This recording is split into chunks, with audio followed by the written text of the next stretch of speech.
जाए।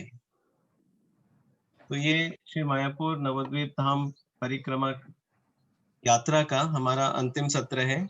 इसके पिछले सत्र में श्रीमान विश्वरूप प्रभु जी ने बुद्रुम द्वीप, रुद्र द्वीप और मोदद्रुम द्वीप, ये 3 द्वीपों की कथा हमको सुनाई थी और सुबह में हमने अंतरद्वीप की कथा सुनी थी। तो इस तरह से 4 द्वीपों की कथा हम सुन चुके हैं और बचे हुए द्वीपों की कथा अभी प्रभु जी आगे कहेंगे। प्रभु जी से निवेदन करता हूँ कि इस सत्र को शुरू करें। हरे कृष्ण।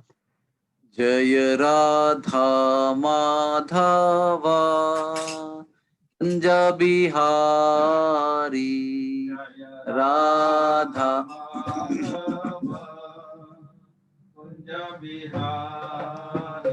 जय गोपी जन वल्लभ गिरिवरधारी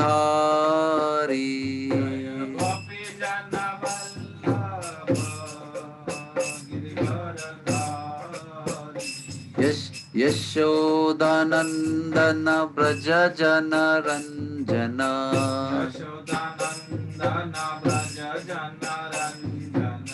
यमुना तीरावनचारी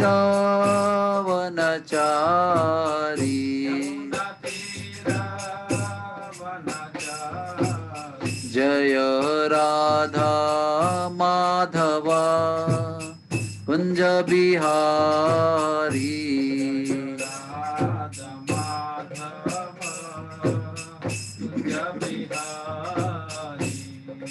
जय जय श्री चैतन्य जय नित्यानंद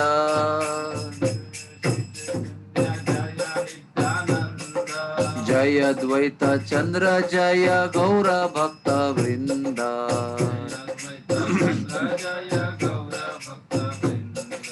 जय जय श्री चैतन्य जय नित्यानंद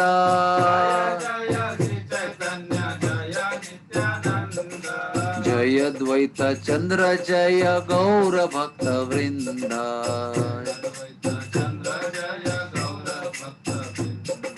हरे कृष्णा कृष्णा कृष्णा हरे हरे हरे राम राम राम हरे हरे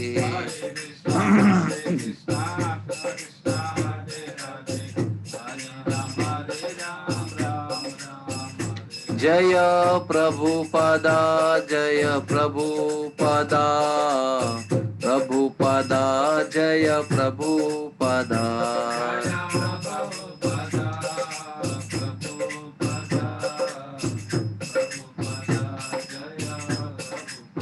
निताई गौर हरि बोल हरि बोल निताई गौर हरि बोल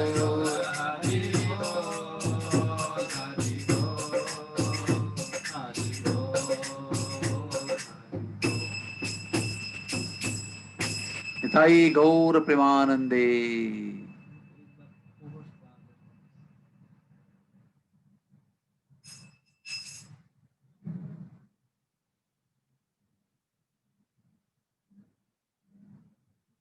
नहीं तो कैसे बना दूंगा। ओम नमो भगवते वासुदेवाय ओम नमो भगवते वासुदेवाय ओम नमो भगवते वासुदेवाय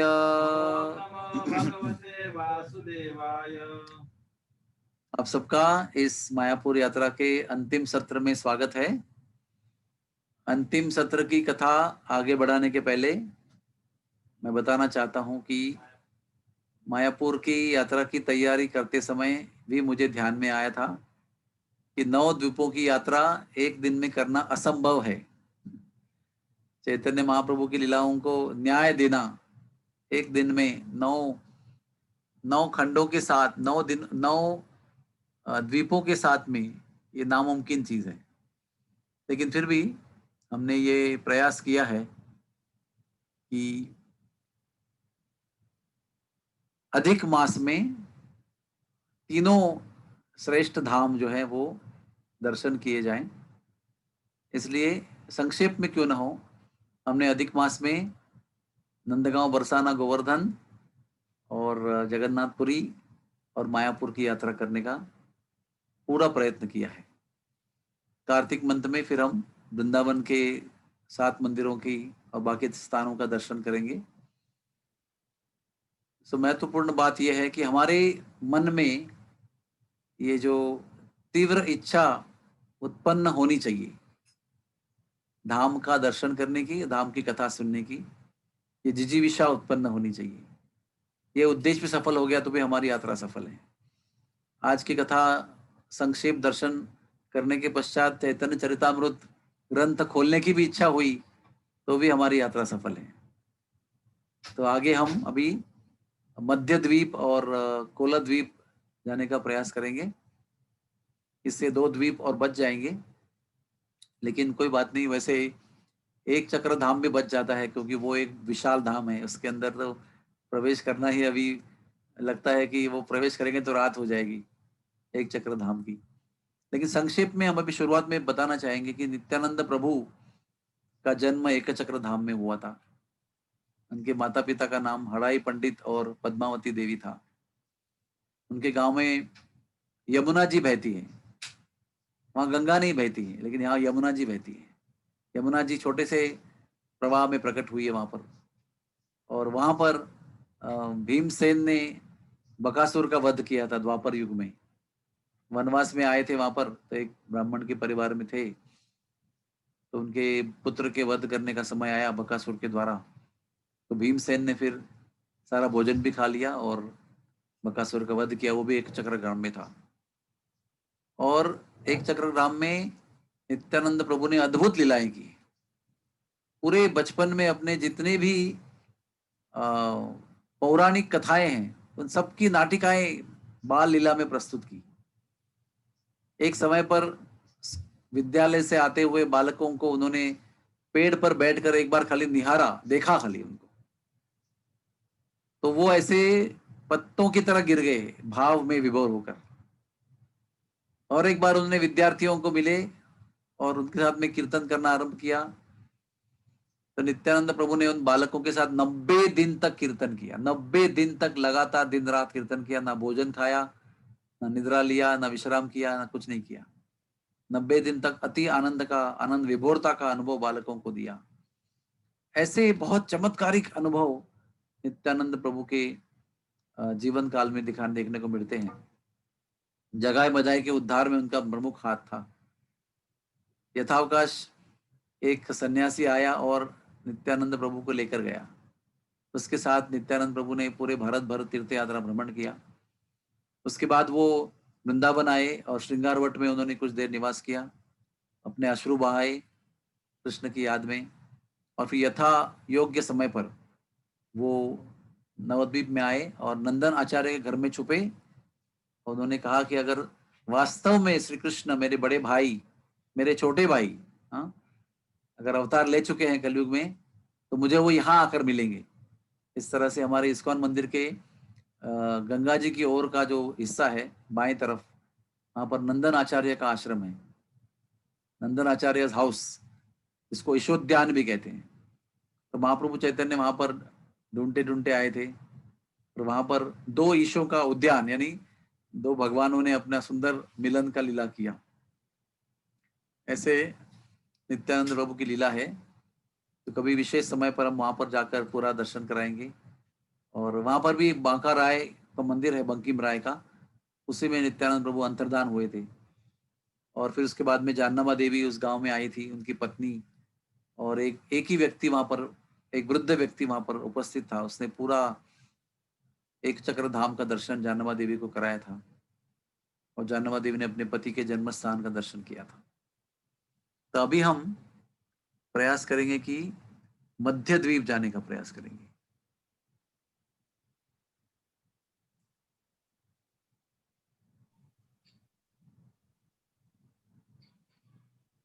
तो ये मध्य द्वीप जो है, इसका सबको दिखाई पड़ रहा है? तो ये मध्य द्वीप जो है वो विशेष एक तीर्थ द्वीप है, इसमें 7 पर्वत थे। और वो 7 पर्वत 7 ऋषि रूप थे। सात ऋषि कौन थे? सप्त ऋषि कहते हैं उनको। कश्यप मुनि, अत्रि मुनि, वशिष्ठ मुनि, विश्वामित्र मुनि, गौतम मुनि, जमदग्नि और भारद्वाज। इनको सप्त ऋषि के होने का भाग्य प्राप्त है। वो सप्तऋषि जो है वो अपने पिताजी ब्रह्मा जी के पास बैठकर एक बार गौरांग नाम की महिमा का गुणगान कर रहे थे। तो ब्रह्मा जी अति प्रसन्न हुए और उन्होंने कहा कि आप गौरांग महाप्रभु का इतना प्रेम से नाम ले रहे हो, आप जरूर उनकी कृपा प्राप्त करोगे। तो उन्होंने कहा कि आप नवद्वीप जाओ और मध्य द्वीप में जाकर आप भजन करो। तो 7 पर्वतों के रूप में इन 7 ऋषियों ने वहां पर तपस्या करी और तपस्या के पश्चात मध्याह्न के समय, दोपहर के समय श्री चैतन्य महाप्रभु वहां अवतरित हुए। अब ये चैतन्य महाप्रभु कलयुग, जिस अवतार कलयुग में आने वाला है उसके बहुत पहले की बात है, ये बहुत ही पहले की बात है। लेकिन सप्तऋषियों के तपस्या के प्रतिसाद के रूप में श्री चैतन्य महाप्रभु ने उनको मध्याह्न में दर्शन दिया, इसलिए इस द्वीप का नाम पड़ा मध्य द्वीप। यानी दिन के मध्य में उन्होंने सप्तऋषियों को दर्शन दिया, वरदान दिया कि आप लोग, मैं जब कलयुग में इस रूप में आऊंगा, संकीर्तन करूंगा, इस संकीर्तन के प्रेम रस का आनंद आपको मिलेगा, आप उसका अनुभव कर पाएंगे। इस तरह से ये सप्तऋषि, अभी वो सप्ततील तो नहीं है, वो सब अदृश्य है, लेकिन सत्ययुग में 7 वहां पर पर्वत थे, 7 टील थे। उसके आगे सप्त द्वीप, मध्य द्वीप का महात्म्य ये है कि मध्य द्वीप में नैमिषारण्य प्रकट हुआ था। मध्य द्वीप में नैमिषारण्य प्रकट हुआ था। आप जानते हैं नैमिषारण्य में सूत गोस्वामी के नेतृत्व में श्रीमद् भागवत का कथा हुई थी और श्रीमद् भागवत की कथा में प्रधान श्रोता शौनक मुनि थे और 88,000 ऋषि मुनि वहां पर एकत्र हुए थे विश्व के कल्याण के लिए, आने वाले कलयुग में जगत का उद्धार कैसे किया जाए, इस बात को सोचकर नैमिषारण्य में श्रीमद् भागवत कथा हुई थी। और सुखदेव जी के कथा में सूत गोस्वामी थे और इन सूत गोस्वामी को बलराम जी की तरफ भी बहुत बल दिया गया था और इन्होंने फिर आगे जाकर मध्य द्वीप में उन्होंने गौर भागवत कथा करना आरंभ किया। जब सूत गोस्वामी मध्य द्वीप में गौर भागवत कथा आरंभ की तो सारे देवता लोग वहां भागे, ब्रह्मा जी, शिव जी, इंद्र जी, वरुण जी, सभी वहां पर आए। और शिव जी को उस समय इतनी उत्कंठा हुई कि उन्होंने अपने वाहन को छोड़ दिया, क्योंकि उनको पता था कि ब्रह्मा जी का जो वाहन है मेरे वाहन से भी बड़ा तेज है। इसलिए उन्होंने अपना वाहन छोड़ दिया और ब्रह्मा जी के वाहन पर बैठ गए, जिसको कहते हैं हंस। तो इसलिए इस स्थान का नाम है हंस वाहना। और ब्रह्मा जी के साथ हंस पर दो भी सवारी बैठे हैं, ब्रह्मा जी भी बैठे हुए हैं और शिव जी भी बैठे हुए हैं। कहते हैं कि शिव जी इतने उत्सुक थे, इतनी उत्कंठा थी उन्हें कि उनके शरीर का तापमान बढ़ने लगा, जोरदार तापमान बढ़ने लगा। और वो फिर वहां पर आए और उन्होंने सूत गोस्वामी के मुख से गौर भागवत कथा सुनी। तो शिव जी से हम यहाँ पर प्रार्थना करते हैं कि आपके अंदर जो उत्सुकता है, उत्कंठा है, तो कहते हैं लौल्यम। रूप गोस्वामी उपदेशामृत में इसको लौल्यम कहते हैं, भगवान के प्रति लालसा। और वो चाहे भगवान के नाम के प्रति हो, भगवान की कथा के प्रति हो, भगवान की सेवा के प्रति हो, भगवान के धाम के प्रति हो या भगवान के रूप के प्रति हो, भगवान के विषय में लालसा होना और दुनिया के विषय में लालसा न होना, ये बहुत आवश्यक है। तो ऐसे लौल्य के लिए, ऐसी लालसा के लिए हम शिव जी को प्रणाम करते हैं। इतनी उत्कंठा से सब कुछ छोड़कर वहां पर भाग कर आए थे। तो आज भी वो जो शिव जी का लिंग है वो वहां के पास के सरोवर के अंदर रखते हैं, क्योंकि वो अपनी उत्कंठा की वजह से उष्ण हो जाते हैं, गर्म हो जाते हैं। इसलिए उनको साल भर उस नदी के अंदर रखते हैं और साल के 3 दिन केवल बाहर लेके आते हैं और बाहर लाने के बाद भी 3 दिन भी उनके अंदर सतत जल का वर्षाव करते रहते हैं। 3 दिन के लिए बाहर आके पूजा करते हैं, फिर भी तीनों दिन उनके ऊपर जल की वर्षा कर देते हैं। ऐसे हंस वाहन शिव जी का दर्शन मध्य द्वीप में है। आप अगर जाएंगे तो रोड पे ही इसका एक मंदिर आएगा जिसमें हंस का दर्शन है। आप कराता हूँ दर्शन, ये देखिए हंस का दर्शन है। बहुत प्राचीन और बहुत अद्भुत मूर्ति है, किसी को ज्ञान भी नहीं इसके बारे में। एक छोटी झोपड़ी में रखा गया है इनको। और ये हंस का दर्शन अलग तरीके से आप देख सकते हैं, सामने से है बाजू से हैं और ये उनका हिस्सा है जहाँ पर दोनों विराजमान रहे हैं। तो आप इस हंस को प्रणाम कीजिए, क्योंकि इन पर ही बैठकर ब्रह्मा जी और शिव जी आए थे पृथ्वी तल पर मध्य द्वीप में श्रीमद् भागवत सुनने के लिए। तो इस प्रकार से ये जो मध्य द्वीप है इसका नाम है मामागाची। हाँ, और इसमें भी एक सुंदर एक मंदिर है जो रथ के पहियों पर बनाया गया है। किसी एक व्यक्ति ने, माता जी ने बनाया है। बहुत सुंदर मंदिर, उसका भी दर्शन कर लीजिए। देखिए राइट साइड में जो मंदिर है वो भी आपको दिखाई पड़ रहा है, और अंदर जाएंगे तो ये माता जी जो है वो महान सिद्ध भक्त थी, उनके द्वारा ये सुंदर मंदिर बनाया गया।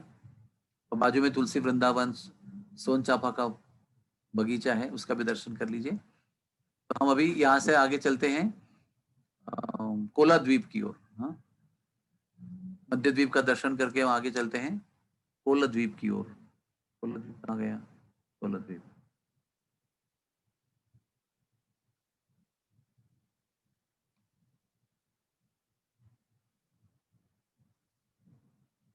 तो कोला द्वीप, ये आज के तारीख में इसको नवद्वीप सिटी कहते हैं। वैसे नवद्वीप जो पौराणिक है वो 9 द्वीपों को मिलकर नवद्वीप कहा जाता है, लेकिन जैसे वृंदावन भी आज भौगोलिक वृंदावन हो गया और एक पौराणिक वृंदावन है, वैसे जो भौगोलिक वृंदावन है वो भौगोलिक नवद्वीप जो है वो एक्चुअली कोला द्वीप है। तो कोला द्वीप का और एक नाम, एक पहाड़, एक नाम है कुलिया पहाड़, क्योंकि यहाँ पर कुलिया पहाड़ यानी यहाँ पर एक पर्वत था जिसके ऊपर वराह देव भगवान ने अवतार लेकर इसी जगह पर हिरण्याक्ष का वध किया था। तो यहाँ पर एक भक्त था वासुदेव नाम का, वो हर रोज वराहदेव की मूर्ति की पूजा करता था। बड़े भक्ति भाव से उनको वन के फूलों की माला, वन के जो कंदमूल है, वन के जो फल है और विविध प्रकार की फूलों की माला, हर प्रकार के व्यंजनों को लगाकर वो नरस वराहदेव भगवान की पूजा करता था। उनके पूजा से प्रसन्न होकर साक्षात वराहदेव ने वासुदेव को दर्शन दिया और कहा कि मैं तुम्हारे भजन से बहुत प्रसन्न हूँ। और स्वयं उन्होंने कहा कि यही वो पहाड़ है जिसके ऊपर मैं प्रकट हुआ था सत्ययुग में, और यहीं पर हिरण्याक्ष से मेरा युद्ध हुआ था। मैंने मेरे दोनों दांतों से हिरण्याक्ष को चीर फाड़ कर वध किया था उसका। और कहा था कि यही जो कुलिया पहाड़ है ये साक्षात गोवर्धन है, ये वृंदावन के गोवर्धन से अभिन्न है, ऐसे उन्होंने कहा था। और कहा था कि आप कलयुग में जब मैं आऊंगा श्री गौरांग महाप्रभु के रूप में नवद्वीप में, तो आपको मेरा दर्शन होगा। तो ये पाद सेवनम इस प्रकार के नवदा भक्ति के विधि का द्वीप है कोला द्वीप। कोला यानी वराह, यानी भगवान ने जो रूप लिया था वराह का।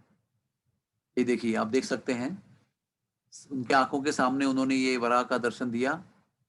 और कोला द्वीप की और एक विशेषता है, कोला द्वीप की विशेषता ये है कि कोला द्वीप में भगवान ने, चैतन्य महाप्रभु ने शिव जी और पार्वती को दोनों को आश्रय दिया है। आप ये जानते ही होंगे कि शिव जी पार्वती ने एक त्रैमासिक व्रत किया था, 90 दिन का व्रत किया था, सौगंधिका फूलों को भगवान से अर्पण करते हुए राधा कृष्ण को प्रसन्न करने के लिए। ब्रह्म वैवर्त में उसका वर्णन आता है, 90 दिन का व्रत किया था। उसके फल स्वरूप उनको ब्रज में कहीं भी रहने का भगवान ने आज्ञा दी थी।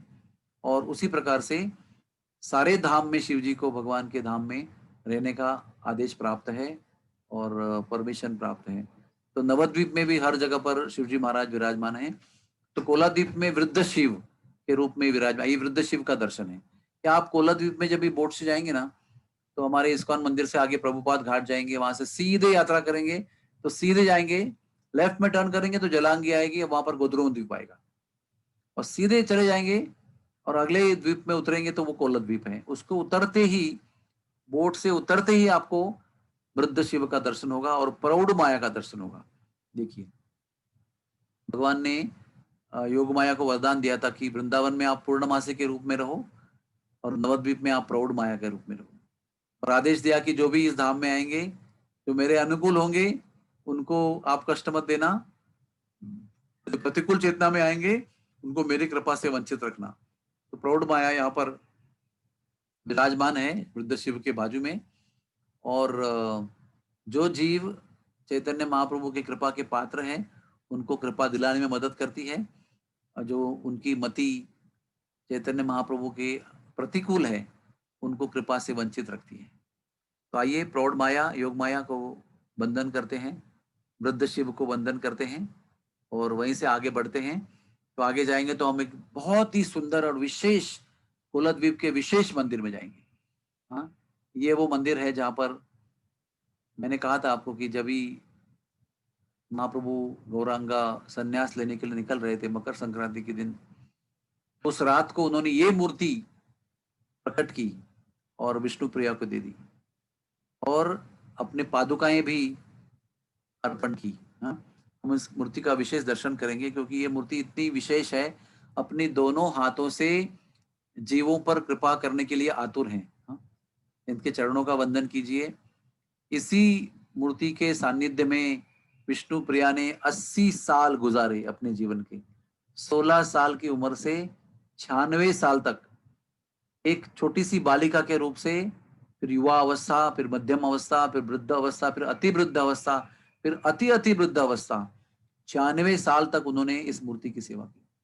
और कैसे की, उसके कुछ साल इस मूर्ति के साथ और पादुकाओं के साथ वो अंतरद्वीप में मायापुर में रही, और जब ये बाढ़ आने की संभावना हुई तो ये मूर्ति लेकर ईशान ठाकुर और बंसी के अवतार बंसी वदन ठाकुर, इनको लेकर वो यहाँ पर आई कोलाद्वीप में। उसके कुछ ही दिन पहले सची माता का भी देहांत हो चुका था, तो बिल्कुल अकेले हो चुकी थी। दोनों जो उनके सेवक थे वो उनको यहाँ ले आए। और कैसे उन्होंने सेवा किया, इनका बहुत विशेष समझने वाली बात है ये। विष्णु प्रिया के प्रति पर्याप्त मात्रा में कृतज्ञता व्यक्त किए बिना नवद्वीप की यात्रा पूरी नहीं हो सकती, महाप्रभु की लीलाओं का आकलन पूरी तरह से नहीं हो सकता। महाप्रभु के जाने के पश्चात वो तो अपनी माता को कई बार मिले, लेकिन सच्ची माता को तो कई बार मिले। सन्यासी माता को मिल सकता है लेकिन पत्नी को नहीं मिल सकता है। इसलिए कई बार वो वहां आए, लेकिन उन्होंने नियम से विष्णु प्रिया का दर्शन नहीं किया, इसलिए विष्णु प्रिया को कभी भी दर्शन नहीं हुआ। आज अगर हमें चैतन्य महाप्रभु के संकीर्तन आंदोलन का लाभ हो रहा है, उसमें विष्णु प्रिया के त्याग का एक विशेष अंग है। विष्णु प्रिया ने अगर प्रेम से उनको सम्मति नहीं दी होती तो महाप्रभु की जो हरिनाम संकीर्तन प्रचार लीला है उनको देखने को नहीं मिलती थी। देखिए, चैतन्य चरितामृत में उनका वर्णन तब तक आता है जब उस रात को मकर संक्रांति के दिन चैतन्य महाप्रभु विष्णु प्रिया के साथ में अकेले में बैठे हैं और उनका संवाद हो रहा है कि प्रभु, अगर आपकी इच्छा जीवों को तारने की है तो मैं आपकी इच्छा के बीच में नहीं आना चाहती, बाधा नहीं बनना चाहती, मैं आपको सहायता करना चाहती हूँ। जो आपकी इच्छा है वो आप कर सकते हैं। इस तरह से अपने श्रेष्ठ पातिव्रत्य का उन्होंने प्रदर्शन किया, महाप्रभु जी को प्रसन्न किया, महाप्रभु जी ने मूर्ति प्रकट करके दी। यहीं तक विष्णु प्रिया का उल्लेख चैतन्य चरितामृत में आता है। इसके बाद पूरे चैतन्य चरितामृत में कहीं भी विष्णु प्रिया का उल्लेख नहीं आता है। उनके शरीर छोड़ने का भी उल्लेख नहीं आता है, क्योंकि बीच में 16 साल की उम्र में जब ही उनके पति चले गए संन्यास लेने के लिए, तो उसके 24 साल बाद, यानी 16 और 24 कितने होते हैं, 40 साल। उनके 40 साल की उम्र में चैतन्य महाप्रभु अंतर्धान हो गए और उसके 46 साल बाद तक वो उन्होंने अपना जीवन चलाया। अति विरह में, महाप्रभु के अति विरह में उन्होंने अपने जीवन को चलाया। तो ये समझना बहुत जरूरी है, और कैसे चलाया इसकी सुनना भी जरूरी है। सुबह से लेकर रात तक विष्णु प्रिया देवी कुछ चावल के दाने लेती थी और वो एक साइड में रखती थी। एक महामंत्र का उच्चारण करने के पश्चात एक चावल का दाना यहां से वहां करती थी। हरे कृष्णा कृष्ण कृष्ण हरे हरे, हरे राम राम राम हरे हरे। एक चावल यहां से वहां, फिर दूसरा चावल यहां से वहां। ऐसे सुबह से लेकर शाम कर जितने मंत्रों का उच्चारण करती थी प्रेम और भक्ति से, और जितने दाने इकट्ठा होते थे संध्या के समय उतने ही चावल वो पकाती थी, उसका नामेश्वर गौरांग को भोग लगाती थी और उसी को पाती थी। बस इतनी विरक्ति, इतना त्याग, इसलिए कि हम जैसे पतित जीवों का उद्धार हो सके। हम जैसे पतित लोगों का उद्धार करने के लिए उन्होंने अपने पति को दे दिया, पति को न्यौछावर कर दिया, समर्पित कर दिया लोक कल्याण के लिए। तो श्री चैतन्य चरितामृत, चैतन्य महाप्रभु का जीवन जो है, उसके पीछे हमेशा कहते हैं ना, behind the most successful man is one woman always. उसी तरह से चैतन्य महाप्रभु के इस दिव्य औदार्य आंदोलन में एक माता उसके उनके पीछे है, वो है विष्णु प्रिया। और विष्णु प्रिया ने इतने विरह में, किसी को नहीं मिली वो। उनका जो विरह का दर्द था वो केवल ईशान ठाकुर और वंशीवदन ठाकुर, इन्होंने ही दर्शन किया था। हम देख सकते हैं कि ये विग्रह जो है, इतने भाव से और इतने भक्ति से इसको पूजन किया गया है। ये सची ये विष्णु प्रिया देवी को सादर वंदन करते हैं। इन्हीं पादुकाओं को सीने से लगाकर उन्हें अपना जीवन बिताया, अपनी विरहाग्नि को कुछ हद तक शांत करने का प्रयास किया। तो विष्णु प्रिया के हम अनंत ऋणी हैं। इन्हीं की वजह से चैतन्य चरितामृत का जो आगे 24 साल की लीला जो है, महाप्रभु ने पूरे विश्व पर अपने प्रेम संकीर्तन का वर्षाव किया, सब लोगों को रास लीला का आनंद दिया। ना पात्रे अपात्रे ना देखिला स्थानीय स्थान, ये जो कृपा उन्होंने की, अनार्पित, किसी को नहीं दिया था, वो कृपा वो कर पाए सबके ऊपर, क्योंकि विष्णु प्रिया ने उनको इस तरह से अनोखा सहयोग दिया गया था। तो धामेश्वर गौरांग की पादुकाओं को स्पर्श करते हुए विष्णु प्रिया को चरम चरम भक्ति भाव से प्रणाम करते हुए आगे बढ़ते हैं। और आगे फिर गंगा जी के एक तट पर जाते हैं, आगे जाकर दूसरे तट पर, वहां पर जगन्नाथ दास बाबाजी महाराज का भजन कुटी है। जगन्नाथ दास बाबाजी महाराज ये भक्ति विनोद ठाकुर के शिक्षा गुरु थे, और इनकी विशेषता ये थी कि ये 146 साल तक जिए, और इतने विचित्र बाबा थे ये, इनको सिद्ध बाबा के रूप में पुकारते हैं। आज भी आप वृंदावन जाएंगे ना, तो एक सिद्ध बाबा वृंदावन के हमारे जगन्नाथ दास बाबा जी हैं। ब्रजवासी लोग गौड़ीय संप्रदाय में 4 सिद्ध बाबाओं को मानते हैं, एक कामवन में, एक गोवर्धन में, एक रणवारी में, एक नंदगांव में। तो उसमें से एक ये जो है रणवारी के सिद्ध बाबा जगन्नाथ दास बाबा जी महाराज, बड़े विचित्र थे ये, बड़े सिद्ध बाबा थे। वहां पर वृंदावन में बैठकर ऐसे हैट हैट करते थे, क्योंकि नवद्वीप में उनके आश्रम में कोई तुलसी की कोई बकरी खा रही थी, उनको डंडे से हटा रहे थे। और अपने थाली में भोजन करते समय कुत्ते भी साथ में खाया करते थे। तो कहते थे आप तो भक्त हो भगवान के, ऐसे कुत्तों का भोजन नहीं करना चाहिए। वो कहते हैं ये कुत्ते बहुत स्वामी निष्ठ और धाम निष्ठ हैं, इनकी तरफ से कोई अपराध नहीं होता है। मनुष्य मनुष्य होता है और धाम में आकर धाम अपराध करता है, लेकिन उससे बड़े धाम के कुत्ते, धाम के श्वान जो है वो अधिक धाम निष्ठ होते हैं, उनके हाथ से धाम का अपराध नहीं होता है। इसलिए इनके केले के पत्ते में ये जब भोजन करते थे, इनके साथ में कुत्ते भी भोजन किया करते थे, बाकी अन्य जीव भी भोजन किया करते, उनको रोकते नहीं थे। ऐसे धामनिष्ठ व्यक्ति थे, धाम के कुत्तों के अंदर भी उनकी निष्ठा थी। और अपने उम्र के 144 साल की उम्र में उन्होंने श्री चैतन्य महाप्रभु का दिव्य स्थान प्रकट करने में ठाकुर भक्ति विनोद की सहायता की। तो इतने जर्जर हो गए थे। देखो इनके आगे इनका चित्रपट है, ये उनका शिष्य था बिहारी लाल, वो उनको बास्केट में सर पे बिठाकर लेके जाया करता था, जहां भी जाना है वो टोकरी में बैठकर जाते थे, वो दर्शन करते थे जहां भी जाना है। तो ये गंगा किनारे जगन्नाथ दास बाबा जी की समाधि है। इसमें एक सुंदर स्थान है जिसका फोटोग्राफ मेरे पास नहीं है, उसका नाम है हरे कृष्णा वृक्ष। जिस पेड़ के नीचे बैठकर जगन्नाथ दास बाबा जी ने भजन किया था, वो पेड़ जगन्नाथ दास बाबा जी का मुख से निकला हुआ हरि नाम सुन सुनकर खुद सिद्ध हो गया और खुद गोलोक धाम चला गया। उसका जो आत्मा थी वो जगन्नाथ दास बाबा जी के सानिध्य की वजह से पवित्र होकर गोलोक धाम उसका उद्धार हो गया। वो भी इनके ही आश्रम के आंगन में है। अभी अपने जीवन के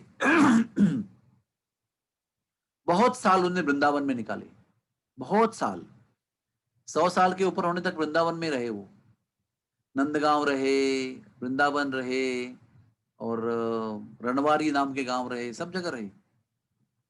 सूर्यकुंड रहे, सूर्यकुंड में उनका संग जो है वो परम सिद्ध बाबा मधुसूदन बाबा इनके साथ में हुआ, उनके संग में वहां रहते थे। और वहां पर ठाकुर भक्ति विनोद का भी भजन कुटी है, और वहां पर गौर किशोरदास बाबा जी का भजन कुटी भी वहीं पर है। सब लोगों ने अलग अलग समय पर वहां पर भजन किया, लेकिन जगन्नाथ दास बाबा जी महाराज वहां बहुत समय तक रहे। और वहां पर एक कृष्णदास बाबा रहते थे रणवारी गांव में। रणवारी सूर्य कुंड बहुत पास पास में है, एक भरना खुर्द में और एक छाता के पास में। तो वो जो बाबा थे रणवारी वाले दूसरे बाबा, उनको रोज राधा रानी का दर्शन होता रहता था। तो राधा रानी ने दर्शन देकर उनको कहा भी था कि आप ब्रज छोड़ के मत चले जाओ। किसको कहा था? उस बाबा को। फिर भी एक दिन उस बाबा को पता नहीं क्या हुआ, उसको लगा कि 4 धाम की यात्रा करनी चाहिए, इसलिए ब्रज छोड़ के चले गए। वो ब्रज छोड़ के चले गए, 4 धाम की यात्रा करके लौट के आए। जब 4 धाम की यात्रा करके लौट के आए, उस समय हमारे जगन्नाथ बाबा जी भी रणवारी में निवास कर रहे थे बिहारी लाल के साथ, एक अलग कुटी में भजन कर रहे थे। तब ये लौट के आए दूसरे बाबा, तो उनके पैर से अग्नि प्रकट हुई, और पैर से अग्नि प्रकट होते हुए पैरों को, जंघाओं को, कमर को जलाने लगी। तो बाबा जोर से चिल्लाने लगे। तो उनकी आवाज सुनकर जगन्नाथ दास बाबा जी ने बिहारी लाल को कहा, बिहारी चलो, मुझे ले चलो, देखना है बाबा जी को क्या हो रहा है। तो उस समय देखा तो क्या, अग्नि बुझ नहीं रही थी किसी प्रयास से। तब जगन्नाथ दास बाबा जी को ये ध्यान में आया कि वृंदावन धाम बहुत कर्रा धाम है, यहाँ पर किया हुआ अपराध सहजता से नहीं लिया जाता, उसका बहुत कठोर परिणाम होता है। ये उस बाबा जी के जीवन में अपनी आंखों से जगन्नाथ दास बाबा जी ने दर्शन किया, और उसी समय वो बाबा तो देहांत हो गया। वो तो राधा रानी का आदेश उन्होंने नहीं पाला था, इसलिए उसका परिणाम भुगतना पड़ा।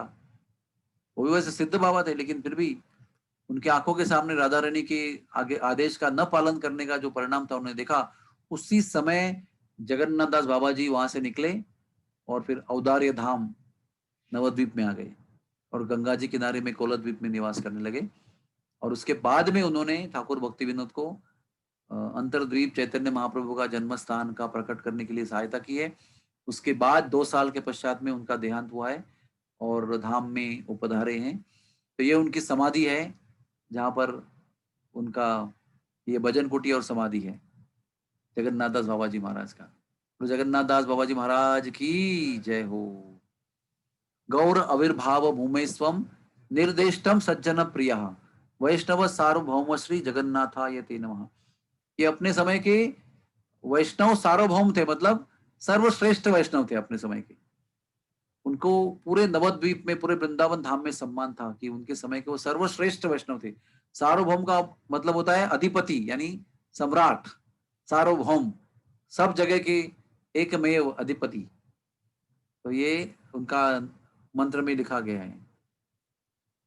गौर आविर्भाव भूमेस्वम, गौर आविर्भाव के भूमि को निर्देश करके बताया कि ये भूमि है। गौर आविर्भाव भूमेस्वम निर्देष्टम सज्जन प्रिया वैष्णव सार्वभौम श्री जगन्नाथाय ते नमः। उनको हम प्रणाम करते हैं। उनके मंदिर में बहुत सारे विग्रह हैं।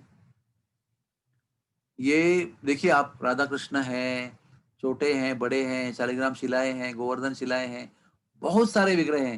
लेकिन प्रमुख विग्रह जो है उनकी गौर निताई हैं, जिनकी सेवा उन्होंने की। उनके बहुत बूढ़े होने के पश्चात बिहारी लाल उनकी सेवा करते थे। सुंदर दर्शन उनके समाधि मंदिर में है, और उनकी ये छोटा सा विग्रह भी है जो उनके समाधि के बाजू में रखा गया है। उनको प्रणाम करते हैं और आगे बढ़ते हैं। और कोलाद्वीप में आगे जाकर गौर किशोर बाबा जी का भजन जगह जगह भी है। गौर किशोरदास बाबा जी महाराज इतने विरक्त थे, इन्होंने भी ब्रज में कई जगह भजन किया है। नंदगांव, सूर्यकुंड, गोवर्धन, राधा कुंड, वृंदावन, और ये भी बाद में फिर नवद्वीप में आए और उन्होंने अपना शरीर छोड़ा, और बड़े विरक्त थे। ये विशेष करके इनका वर्णन किया गया है कि नमो गौर किशोराय साक्षात वैराग्य मूर्ति, ये वैराग्य का साक्षात मूर्ति थे। इतना विग्रह, इतना विरह जो था, ये किसी को अपने पास बुलाते नहीं थे। सारे आते थे ना वो धनवान लोग, महाराज जी आशीर्वाद दीजिए, कृपा कीजिए, अच्छा बिजनेस हो जाए। तो कहते थे आओ मेरे पास आके बैठो। और कहाँ बैठते थे? लोग जहाँ टट्टी पेशाब करते थे ना, वहां जाके बैठ के भजन करते थे, ताकि आम आदमी उनके पास पहुंच नहीं पाए। और जो जो आते थे आशीर्वाद मांगने के लिए, उनको कहते थे कि आ जाओ मेरे पास टट्टी पेशाब की जगह बैठो और भजन करो, तब मुझे मेरी कृपा प्राप्त होगी। फिर लोग भाग जाते थे वहां से। एक बार ऐसे मार्केट में गए और किसी धनी के पास गए, उसके सिल्क के वस्त्र लिए और सिल्क के वस्त्र पहने पूरा मार्केट में घूमे, ताकि लोगों को लगे कि बाबा भ्रष्ट हो गया है, अभी देखो सिल्क के कपड़े और सोने के गहने पहन रहा है, ताकि कोई उनके पास आए नहीं आशीर्वाद मांगने के लिए। फिर वो सिल्क के कपड़े लौटा दिए, फिर जाके उधर ही टट्टी पेशाब की जगह पे बैठ के भजन करने लगे। ऐसे अद्भुत विरक्त बाबा थे। लेकिन ठाकुर भक्ति सिद्धांत जी की उनकी बड़ी कृपा थी। उन्होंने ठाकुर भक्ति सिद्धांत उनके एक ही शिष्य थे जिनको उन्हें शिष्य बनाया था, और उनके शिष्यों पर भी उनकी कृपा थी। जैसे भक्ति प्रज्ञान केशव महाराज जी, जिन्होंने प्रभुपाद जी को संन्यास दिया था, जब ये जाते थे उनको मिलने के लिए तब उनको मिलते थे वो, बाकी किसी के लिए दरवाजा खोलते नहीं थे। लेकिन ठाकुर भक्ति सिद्धांत जी और उनके शिष्यगणों को लिए दरवाजा खोलते थे, उनको संग देते थे, और रोज उस अपने टट्टी पेशाब वाले जगह से निकलकर जलांगी पार करते हुए ठाकुर भक्ति विनोद के आश्रम में सत्संग करने को जाया करते थे। ऐसे उनका विचित्र वैराग्य जीवन था। ऐसे संत लोग बहुत दुर्लभ होते हैं। तो नमो गौर किशोराय साक्षात वैराग्य मूर्तये विप्रलंब रसामोदे पादाम बुझायते नमः। भगवान के विरह के अति उत्कट रस का उन्होंने अनुभव किया है। तो इनकी भजन कुटी भी कोल्ला द्वीप में है, उनको प्रणाम करते हैं। उसके आगे बढ़ते हैं तो वहां पर एक सुंदर स्थान है, इसका नाम है समुद्रगढ़। समुद्रगढ़ की क्या विशेषता है? यहाँ पर एक समुद्रसेन नाम का राजा था, और उस समय पांडव दिग्विजय करने के लिए निकले थे, तो भीमसेन इस दिशा में निकले थे। तो भीमसेन ने इस दिशा में क्या उनका था कि 4 दिशा में 4 भाई निकले थे, और 4 दिशा में दिग्विजय यानी दिशाओं पर विजय प्राप्त करने के पश्चात राजसूय यज्ञ होने वाला था। तो भीमसेन यहाँ पर आए और भीमसेन ने समुद्रगढ़ पर आक्रमण किया, समुद्रसेन के ऊपर। समुद्रसेन कृष्ण के बड़े भक्त थे, और कृष्ण के बड़े भक्त थे वो, और वो जानते थे कि भीमसेन भी कृष्ण के बड़े भक्त हैं। तो उनको भीमसेन के साथ युद्ध करने की इच्छा नहीं थी, लेकिन उनको कृष्ण के दर्शन करने की इच्छा थी। तो उन्होंने सोचा कि मैं ऐसा तीव्र युद्ध करूंगा ना, भीमसेन को परास्त होने के लिए मजबूर करूंगा, फिर भीमसेन को परास्त होने से बचने के लिए कृष्ण आएंगे। जैसे भीष्मदेव ने इतना तीव्र युद्ध किया अर्जुन के खिलाफ, अर्जुन को मानो परास्त कर दिया, तो कृष्ण ऐसे उकस गए पूरे, एकदम उत्साहित होकर उन्होंने क्रोधित होकर भीष्म के ऊपर आक्रमण किया। यानी कि भीष्मदेव ने ऐसे युद्ध किया कि उन्होंने कृष्ण को शस्त्र उठाने के लिए विवश कर दिया। तो इन्होंने सोचा कि मैं ऐसे युद्ध करूंगा कि भीम को बचाने के लिए, कृष्ण को प्रकट होने के लिए विवश करूंगा मैं। तो घनघोर युद्ध किया न चाहते हुए भी, और ऐसा युद्ध किया कि भीम परास्त होने लगे। उसमें भीम ने आक्रोश किया, हे कृष्ण, हे भगवान, मुझे बचाइए, मुझे पराजित होने के लिए होने से बचाइए। तो उस समय अदृश्य रूप में श्री कृष्ण प्रकट हुए, भीमसेन को दिखाई नहीं पड़े। जैसे ही भीम के पक्ष से कृष्ण ने दर्शन दिया, अचानक घनघोर युद्ध करने वाले समुद्रसेन जो है वो दंडवत कर दिया उन्होंने। तो भीमसेन को बड़ा आश्चर्य हो गया, अरे अचानक इतना युद्ध करने वाला व्यक्ति दंडवत क्यों कर रहा है? लेकिन समुद्रसेन की इच्छा के अनुसार भगवान ने उनको दर्शन दिया। भगवान का दर्शन का इच्छा पूर्ण होते ही समुद्रसेन ने शरणागति स्वीकार ली, भीमसेन को घर पे बुलाया, भोजन कराया और कहा कि हम आपके सेवक हैं और आज यज्ञ के लिए कोई योजना नहीं, कोई प्रॉब्लम नहीं है। तो ये समुद्रसेन का राज्य जो है वो भी कोल्ला द्वीप में है। हाँ? फिर हम चलते हैं चंपाहाटी में। ये स्लाइड शो यहाँ खत्म समाप्त करके अभी अगले स्लाइड शो में जाते हैं। कहाँ गया? चंपाहाटी। चंपाहाटी जो है, अरे कैसे आ गया, एक मिनट ना। हरे कृष्णा कृष्णा कृष्णा हरे हरे, हरे राम राम राम हरे हरे।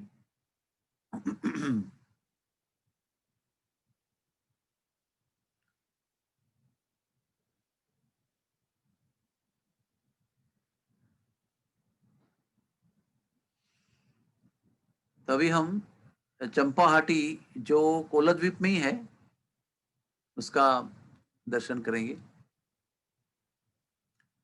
चंपाहाटी यानी उस समय चंपा के इस द्वीप में, इस विभाग में चंपा फूलों का एक वन था, बहुत सुंदर वन था। और चंपाहाटी की विशेषता यह है कि चंपाहाटी में चंपकलता सखी का ये वन माना गया है। इसमें चंपा के फूल खिला करते थे। चंपकलता देवी स्वयं अपने हाथों से चंपा के फूल लेकर उसकी मालाएं बनाकर राधा कृष्ण को अर्पण करती थी। उनका नित्य लीला है। और नवद्वीप धाम में महात्म्य का जो किताब है, नित्यानंद प्रभु जीव गोस्वामी को बताते हैं, देखो जीव, ये इस समय एक समय पर यहाँ पर चंपा का वन हुआ करता था। और ये नित्यानंद प्रभु बता रहे हैं जीव गोस्वामी को, ये चंपा का वन जो है ये वृंदावन के खदिर वन से अभिन्न है। यानी कि वृंदावन का खदिर वन जो है यहाँ प्रकट हुआ है। जब कलयुग आगे बढ़ा तो उस समय ये चंपा का जो वन था, ये चंपा का मार्केट बन गया, इसलिए चंपा हाटी कहा गया। हाटी का मतलब क्या है? बाजार। तो चंपा के फूल बिकने का ये बाजार बन गया। और नित्यानंद प्रभु और भी बताते हैं कि ये चंपाहाटी जो है ये द्वारकापुरी और गंगा सागर भी यहाँ प्रकट हुए हैं। नवद्वीप धाम में, कोलद्वीप में एक तो गोवर्धन प्रकट हुआ है कोलिया पहाड़ के रूप में, जो गोवर्धन से अभिन्न है। और साथ साथ गंगा सागर और द्वारका भी यहाँ प्रकट हुए हैं। और खदिर वन भी यहाँ प्रकट हुए हैं। तो खदिर वन की थोड़ी संक्षेप में कथा करना बहुत आवश्यक है, क्योंकि खदिर वन यहाँ प्रकट है। खदिर वन ये उपनंद बाबा का खिरक, उपनंद बाबा का वन है ये। उपनंद का यहाँ पर जलाशय था। उपनंद का गाय यहाँ पर चरती थी। कत्था के वृक्ष थे, इसलिए उनको खदिर, खदिर यानी कत्था, जो पान खाने के बाद लाल रंग का निर्माण होता है ना, उसको कत्था कहते हैं। और कत्था को संस्कृत में खदिर कहते हैं आयुर्वेद में। और खदिर आदि वटी यानी कंठ के लिए बहुत ही उपकारी है वो। तो ये खदिर के पेड़ वहां हुआ करते थे, इसलिए उसको खदिर वन कहा गया है। लीला ये हुई है कि वहां पर जो बकासुर था वो आया था। जब ये खदिर वन जो है ये कृष्ण की बाल लीलाओं की स्थली है। बाल लीलाओं यानी बाल लीला में दो विभाग है। एक बाल लीला है जिसमें वत्सपाल लीलाएं भगवान ने की है, और एक बाल लीला है जिसमें उन्होंने गोपाल लीला लिखी है। तो 1 साल की उम्र से 5 साल की उम्र तक उन्होंने बछड़ों को चराया है, तो उनको वत्सपाल लीला कहा गया है। 5 साल के बाद में उन्होंने बड़ी गायों को चराया है, तो गौपाल लीला किया है गोपाष्टमी के बाद में। तो खदिर वन जो है वो भगवान की वत्सपाल के लीलाओं के अंतर्गत लीला किया हुआ स्थान है। तो जब ग्वाल बाल वहां पर कृष्ण ने बछड़ों को लेकर आए, उनको जल पिलाया, तो देखा तो बहुत बड़ा एक सफेद रंग का बक यानी बगुला वहां पर बैठा हुआ था, जिसका सर जो है वो वज्र के समान कठिन था और वो बादलों में था। और उसका विशाल पर्वत में शरीर जो है वो वहां पर उस माधव सरोवर के किनारे पे वो विराजमान था। सबको देखकर बड़ा आश्चर्य हुआ। सोच ही रहे थे ये कहाँ कैसे आ गया, क्यों आया। उतने में उसने मुंह खोला और कृष्ण को निगल लिया। वो विचार ही कर रहे थे कौन है क्या है, आश्चर्य में। उतने में कृष्ण को निगल लिया उसने। तो कृष्ण को निगल लेने के बाद में सब लोग बड़े दुखी हो गए और देवता लोग एकदम विफलता में आ गए। उन्होंने कहा अरे हमारे भगवान ही खत्म हो गए, अभी हमको अंतिम युद्ध करना है, डू और डाई। हाँ, या तो मरो या तो युद्ध करो। ऐसे करके ब्रह्मा जी आए, उनका ब्रह्म दंड टूट गया, इसको कुछ नहीं हुआ। शिव जी आए, त्रिशूल मारा, एक पंख कट गया, कुछ नहीं हुआ। इंद्र आए, वज्र मारा, वज्र टूट गया, कुछ नहीं हुआ। यम आए, यम दंड टूट गया, इसको कुछ 2 घड़ी तक यानी 48 मिनट तक मूर्छित रहा, कुछ नहीं हुआ। यम दंड को पता है आपको? यम दंड क्या होता है? यम दंड से कोई नहीं बचता है। रावण को भी मारने वाले थे यमराज, तो ब्रह्मा जी आए, बोले इनका वध जो है राम जी के हाथ में होना है, आपको नहीं मारना है। तो विजयी होते होते पराजय स्वीकार करके यमराज चले गए थे, ऐसा यमदंड है ये। और फिर वो रावण ने सब जगह बखान किया, यमराज को भी परास्त किया मैंने, यम भी मुझसे हार गया है। हाँ, ऐसे बहुत बखान करते थे अपने। त्रिलोक विजयी रावण, यमराज को भी जिसने वश कर दिया, ऐसे बोलते थे। लेकिन वो जानते नहीं थे कि ब्रह्मा जी ने गुप्त रूप में आकर यमराज को बताया था कि तुम चले जाओ यहाँ से। तो वो यमदंड जिसके आगे कोई खड़ा नहीं रह सकता है, जब यमदंड उठता है ना तो आदमी को मर जाना पड़ता है। वो यमदंड टूट गया और इस यमदंड के प्रभाव से 48 मिनट तक ये बेहोश रहा, फिर होश में आया। उसका वायु आया, वायु से केवल 2 फीट आगे उड़ा और उधर ही रह गया। जब वायु आता है ना, झंझावात, तो पूरे भवन के भवन आकाश में उड़ जाते हैं। तो इसको कुछ नहीं हुआ। फिर अग्नि आया, अग्नेयास्त्र फेंका, अग्नेयास्त्र फेंकने से प्रलय की अग्नि निर्माण होती है, इसके खाली रोए जल गए, बस कुछ नहीं हुआ उसको आगे। फिर वो तलवार लेकर आए स्कंद, उसके पैर काट दिए, लेकिन मरा नहीं है। फिर चंद्रमा आए निहारे का अस्त्र लेकर, यानी क्या, बर्फ बनने का अस्त्र होता है वो, फ्रीजिंग। हाँ, एक होता है अग्नि अस्त्र, एक होता है निहारे का अस्त्र, सोमदेव के पास में।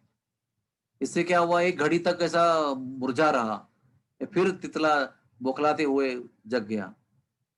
फिर भद्रकाली आई और उसने अपने तलवार से इस पर आघात किया, एक और पांख कट गई उसकी।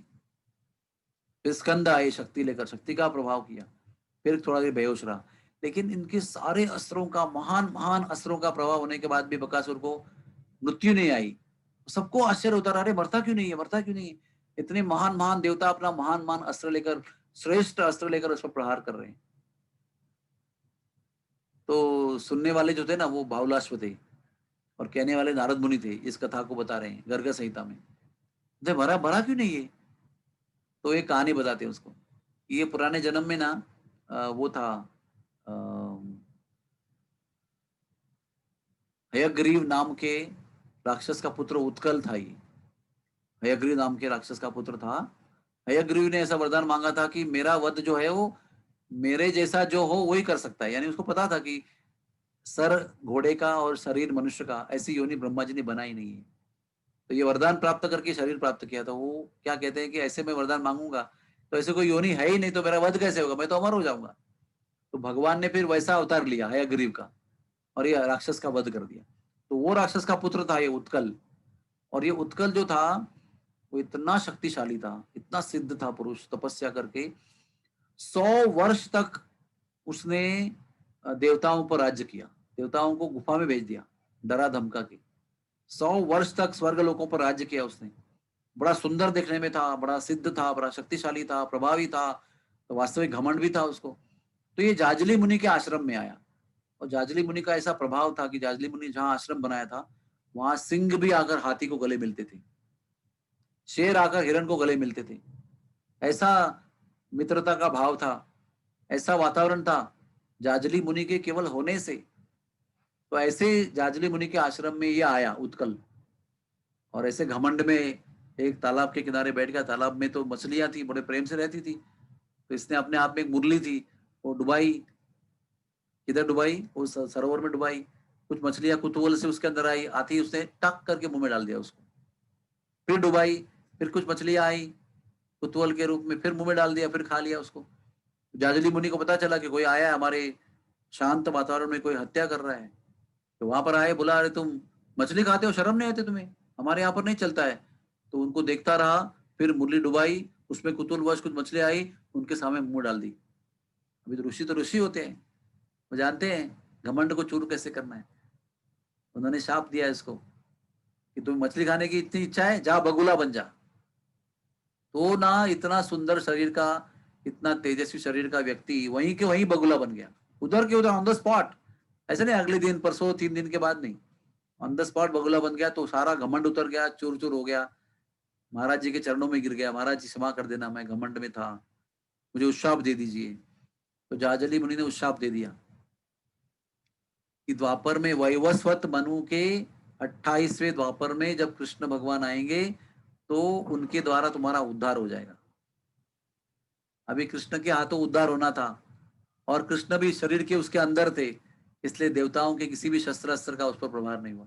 अंत में क्या हुआ, ऐसा एक दृश्य निर्माण हुआ कि सारे देवताएं, ब्रह्मा विष्णु महेश, सभी आकाश में भाग रहे हैं, और इनको खदेड़ रहा है सब लोगों को। इंद्र, चंद्र, वरुण, भद्रकाली, स्कंद, अग्नि, वायु, चंद्र, सभी लोग भाग रहे हैं आकाश में, एक बगुला भगा रहा है सबको। उसके बाद में फिर तब तक कृष्ण शरीर में बैठे, शांति से बैठे, आनंद ले रहे हैं। तो उसके बाद में कृष्ण ने शरीर को बड़ा उष्ण किया, उष्ण उष्ण उष्ण अति उष्ण किया, और बढ़ाया, तब इसका गला अवरुद्ध हो गया। तो उसने बाहर फेंका कृष्ण को। तो बाहर फेंककर फिर चोट से पकड़ के निगलने का कोशिश करने लगा। फिर भगवान ने उसके पूंछ को पकड़ के उसको जमीन पर पटका, जमीन पर पटका तो फिर तिलमिला के उठा। फिर भगवान ने उसको आकाश में फेंक दिया, कई योजन दूर फेंक दिया, फिर घूम घूम के आपावत जमीन पे आके गिरा, थोड़ा बेहोश सा हो गया, फिर उठा, फिर चोंच फैलाकर भगवान को पकड़ने के लिए आने लगा। तो भगवान ने उसके चोंच के एक पे चोंच पर पांव रखा, दूसरा चोंच को उठा के फाड़ दिया, जैसे कोई लंबा पत्ता होता है ना किसी पेड़ का, ऐसे फाड़ देते हैं ना, वैसे उन्होंने चीर फाड़ कर दिया उसको और उसका देहांत हो गया। और उसकी ज्योति जो है वो भगवान के शरीर में विलीन हो गई और उसको मुक्ति मिली। तो ये खदिर वन की लीला है। तो ये खदिर वन जो है वहां पर बकासुर का भगवान ने उद्धार किया है अपनी वत्सपा लीला में। अपने गायों को खदिर वन के जलाशय में, खिरक में जलपान कराया है, विश्राम किया है। तो यही खदिर वन जो है यहाँ पर प्रकट हुआ है चंपाहाटी में। आगे क्या हुआ है, चंपाहाटी इस जगह पर जयदेव गोस्वामी की लीला है, बहुत सुंदर लीला है। हमने आपको बताया था जगन्नाथपुरी में कि जयदेव गोस्वामी ब्रह्मचारी बनने के लिए जगन्नाथपुरी गए थे। वहां पर पद्मावती के पिताजी भी उनको प्रार्थना कर रहे थे जगन्नाथ जी को कि हमारी कन्या को अच्छा पति दे दो। जगन्नाथ जी ने स्वप्न दिया उनको, कहा कि एक जयदेव ब्रह्मचारी आए हैं, वो तुम्हारी लड़की के लिए योग्य है, उनके पास जाना और कहना हमारी आज्ञा है, मेरी लड़की को स्वीकार करो।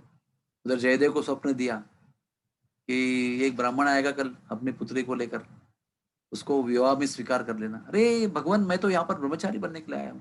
नहीं नहीं, आपके लिए गृहस्थ आश्रम अच्छा है, आप पद्मावती के साथ विवाह करना, बहुत सुंदर भक्त है भगवान मेरी, वो स्वीकार करना उसको। भगवान की आज्ञा मानकर उन्होंने अगले दिन ब्राह्मण आया, पद्मावती को स्वीकार किया, विवाह किया, वहां रहने लगे। तो जगन्नाथ जी ने उनको दोबारा स्वप्न दिया कुछ दिन के बाद और उनको चंपाहाटी भेज दिया, नवद्वीप में, कोलद्वीप में।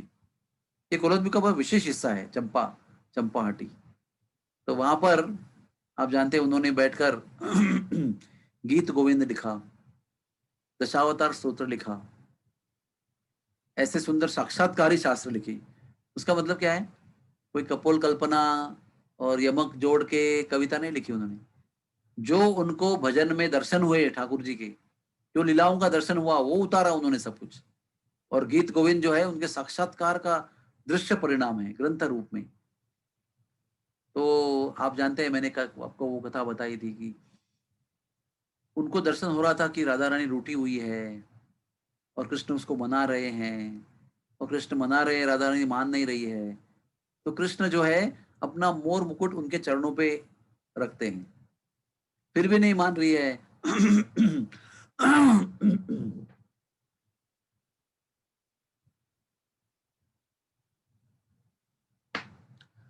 और फिर भी नहीं मान रही है। तो आगे बहुत लंबी कहानी है वो। पहले वो मुकुट रखते हैं, फिर भी नहीं मानती, फिर सर झुकाते हैं, फिर भी नहीं मानती है, फिर अश्रु बहाकर चरण धोते हैं, फिर भी नहीं मानती है, और फिर उनके चरणों के नीचे जो धूल है उसमें लोटपोट हो जाते हैं। ये सब क्रिया भगवान करते हैं। ये मान मंदिर की लीला है, हमने आपको बरसाने में बताया था। तो ये जो जयदेव गोस्वामी वहां देख रहे हैं, तो उनको ये सहन नहीं हुआ। उनको लगा ऐसे कैसे हो सकता है, हमारे भगवान तो भगवान है, राधा रानी के चरणों में झुक रहे हैं। ये देख तो रहे लेकिन उनको विश्वास नहीं हो रहा था, और मन में एक प्रकार का संघर्ष चल रहा था उनके, कैसे कैसे हो सकता है। तो बड़ा उनका सर जो है वो बहुत त्रस्त हो गया, उनको समझ में नहीं आया। तो बोले थोड़ा सा विश्राम लेते हैं। पद्मावती का, पद्मावती थोड़ा भोजन तैयार करना, मैं भी जरा गंगा में स्नान करके ठंडा होके आता हूँ, जरा मेरा भाई मस्तिष्क जो है वो ठंडा हो जाए तो अच्छा रहेगा। तो गए गंगा जी में स्नान करने गए, कुछ ही दौर में लौट के आए, कुछ ही देर में। मतलब एक अंदाज होता है ना कि भाई आदमी गया गंगा जी में तो कपड़े उतारेगा, स्नान करेगा, अर्घ्य अर्पण करेगा, प्रार्थना करेगा, ध्यान करेगा, दोबारा कपड़े पहनेगा, फिर आएगा। एक समय का अंदाज है ना, कुछ 1 घंटा लगेगा, 1.5 घंटा लगेगा, कुछ भी लगेगा। और त्रस्त भी है तो बहुत देर बैठेंगे, ध्यान करेंगे, दिमाग शांत करेंगे। ये तो ऐसे गए और आए। बोले पद्मावती भोजन तैयार है ना, भूख लग रही है बहुत। हाँ तैयार ही, आप 2 मिनट रुको। उतने में वो अंदर चले गए, अपने कमरे में गए जहां पर उन्होंने वो गीत वहां पर आधा छोड़ दिया था, वो आगे लिख नहीं पाए कि कृष्ण भगवान राधा रानी के चरणों में अपने सर को झुका रहे हैं।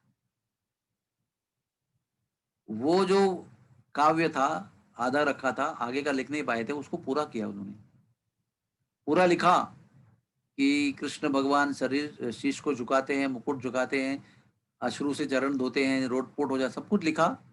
और आए बाहर, बोले पद्मावती भोजन लगा दो। पद्मावती ने बड़े प्रेम से भोजन लगाया, बड़े प्रेम से भोजन किया। बोले अभी जाके आता हूँ बाहर, और गए निकल के। निकल के गए तो कुछ ही देरों में वापस लौट के आए। पद्मावती, बड़ी जोर की भूख लग रही है, भोजन लगाओ। पद्मावती का आश्चर्य हुआ, स्वामी आप तो अभी अभी आए थे। अच्छा, मैं कभी आया था? मैं तो बहुत देर से गंगा जी में बैठा हूँ, बहुत परेशान हो गया था मैं। थोड़ा दिमाग को शांत करने के लिए बहुत देर मैंने वहां पर स्नान किया, बहुत देर तक मैंने चिंतन किया। थोड़ा अभी अच्छा लग रहा है, अभी भूख लग रही है इसलिए लौट के आया मैं। बहुत देर से, मैं जब से गया तब से गंगा जी में बैठा हूँ।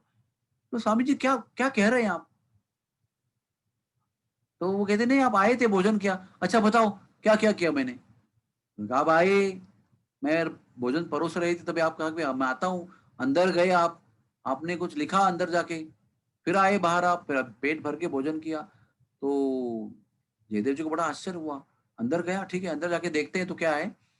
उन्होंने जहां पर कविता छोड़ी थी अपने हस्ताक्षर में, उसके आगे सुंदर मोतियों जैसे हस्ताक्षर में, जो उनके हस्ताक्षर नहीं है, सुंदर मोतियों जैसे हस्ताक्षर में वो कविता को पूर्ण किया था। इसमें वो लिख रहे हैं कि ठाकुर जी क्या क्या कर रहे हैं। तब जाकर उनको अनुभूति हुई, अरे साक्षात माधव जी यहाँ प्रकट हुए हैं, साक्षात कृष्ण प्रकट हुए हैं। और जो मुझे लिखना मुमकिन नहीं था, वो ठाकुर जी नम्रता के कारण यहाँ पर आकर लिखा। और उनको कोई संकोच नहीं हुआ कि मैं राधा रानी के चरणों पर झुकता हूँ।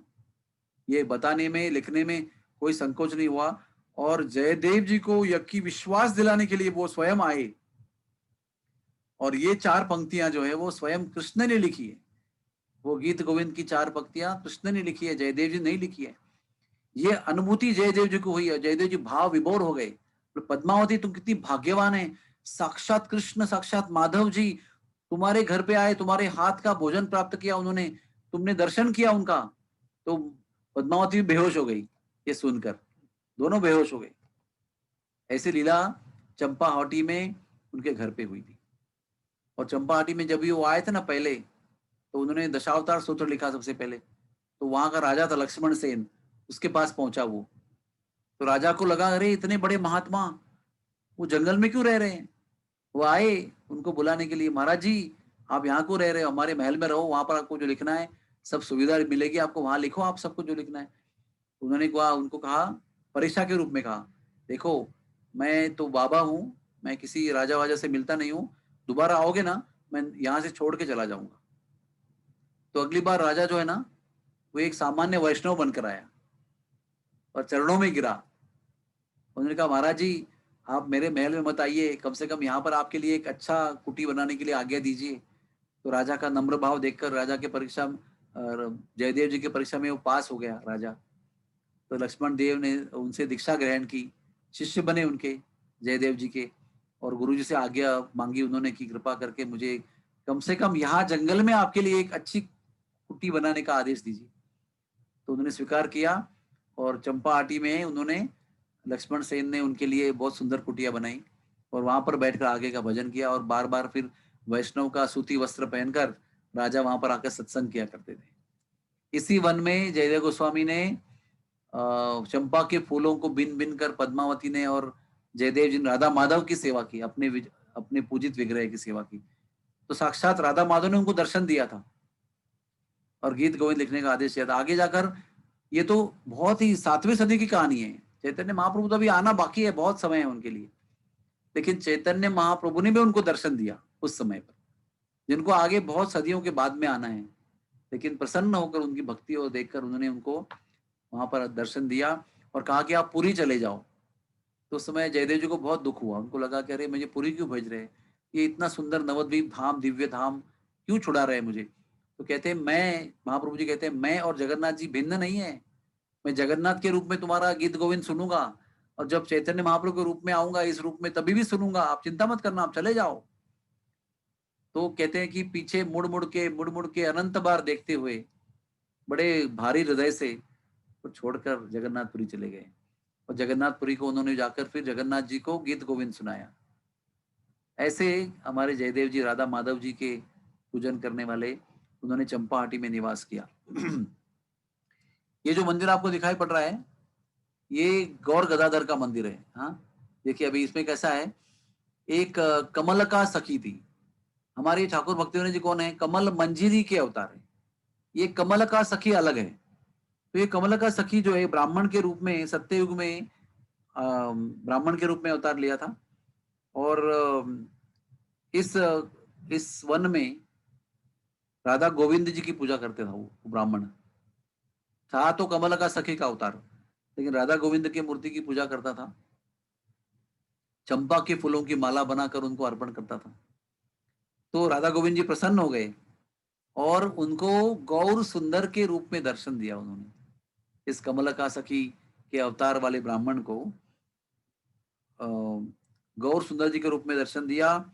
उनका सुंदर बहुत ही ताजे चंपा के फल के तरह फूल की तरह उनका तेज था, उसमें दर्शन दिया और बताया उनको कि इसी भाव में मैं कलयुग में आने वाला हूँ। तो कमला सखी को उस समय, जब अभी बहुत समय था महाप्रभु की लीला में प्रवेश होने के लिए, लेकिन उस समय महाप्रभु ने अपने भक्तों के संग में उनको कीर्तन का दर्शन दिलाया, दिव्य दर्शन दिलाया। तो उसके बाद में उनको वरदान दिया कि जब मैं कलयुग में आऊंगा तब आप भी आओगे। अभी तो मैं आपको एक झलक दिखा रहा हूं, लेकिन आप भी जन्म लेकर आओगे गदाधर के छोटे भाई के रूप में, गदाधर पंडित के छोटे भाई के रूप में आप बनकर आओगे। आपका नाम होगा द्विज वाणीनाथ। तो ये द्विज वाणीनाथ के रूप में ये कमला सखी जो है वो कलयुग में आई महाप्रभु के अवतार के समय, और उन्होंने महाप्रभु के कीर्तन का आनंद लिया। और इस मंदिर में वो गौर गदाधर की मूर्तियों की सेवा भी करते थे। गौर गदाधर दोनों अंतर्धान होने के पश्चात भी द्विजवाणीनाथ रहे, और इस मंदिर में उन्होंने, देखिए ये हमारी यात्रा यहाँ पर। हरे कृष्णा, आपको वो ये स्लाइड दिखाई पड़ रहा है?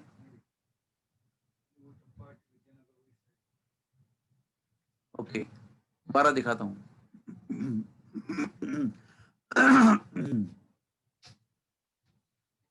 अभी दिखाई पड़ रहा है स्लाइड? ओके, तो यही मंदिर है। देखो दोबारा दिखाता हूं आपको। इसी मंदिर में हम प्रवेश कर रहे हैं, एक साइड से प्रवेश कर रहे हैं, दूसरे साइड से प्रवेश कर रहे हैं। अंदर जाएंगे तो आपको ये दर्शन होगा, गौर गदाधर। यहाँ पर चैतन्य महाप्रभु और गदाधर पंडित का दर्शन है। महाप्रभु के अंतर्धान होने के पश्चात, गदाधर जी के अंतर्धान होने के पश्चात भी यहाँ पर नवद्वीप में, वो तो दोनों अंतर्धान हो गए जगन्नाथपुरी में ना, लेकिन उसके बाद में यहाँ पर उनका द्विजवाणीनाथ ने इसी मंदिर में पुजारी के रूप में सेवा किया, और द्विजवाणीनाथ के पश्चात उनके वंशज जो है वो भी यहाँ पर पुजारी के रूप में सेवा करते हैं। तो आप गौर गदाधर जी को प्रणाम कीजिए। और ये गौर गदाधर जी जो मंदिर है वो ठाकुर भक्ति सिद्धांत ने बनाया था, और ये सुंदर मूर्तियों की स्थापना की द्विजवाणीनाथ के सेवा के याद में।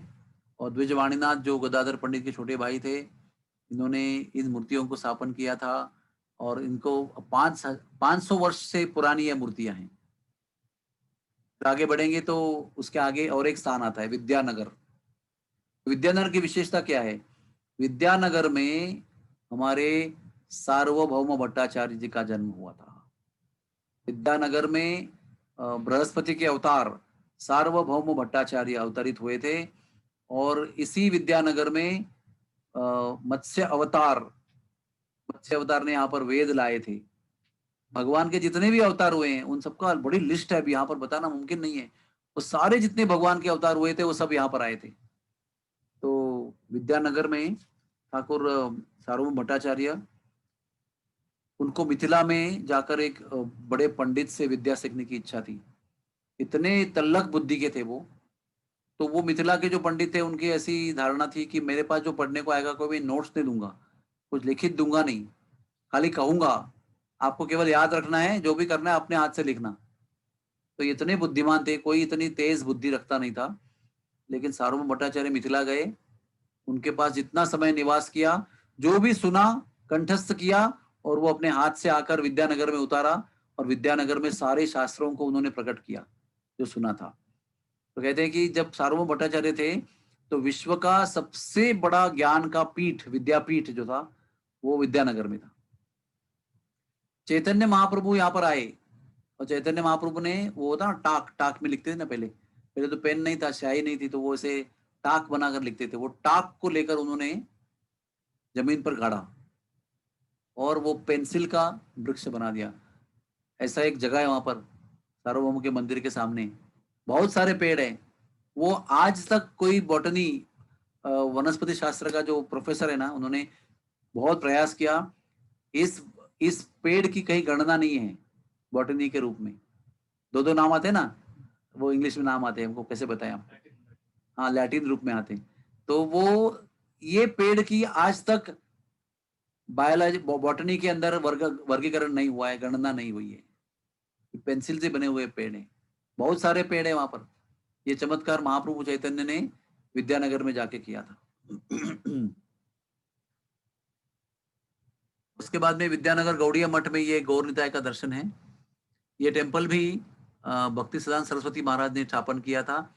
इसमें गौर निताय की सुंदर मूर्तियां हैं, जो विद्या वाचस्पति, जो सार्वभौम भट्टाचार्य के छोटे भाई थे, इन्होंने इन मूर्तियों की सेवा की थी विद्यानगर में। इनको भी प्रणाम करते हैं। और फिर सार्वभौम भट्टाचार्य के मंदिर में जाते हैं, सार्वभौम के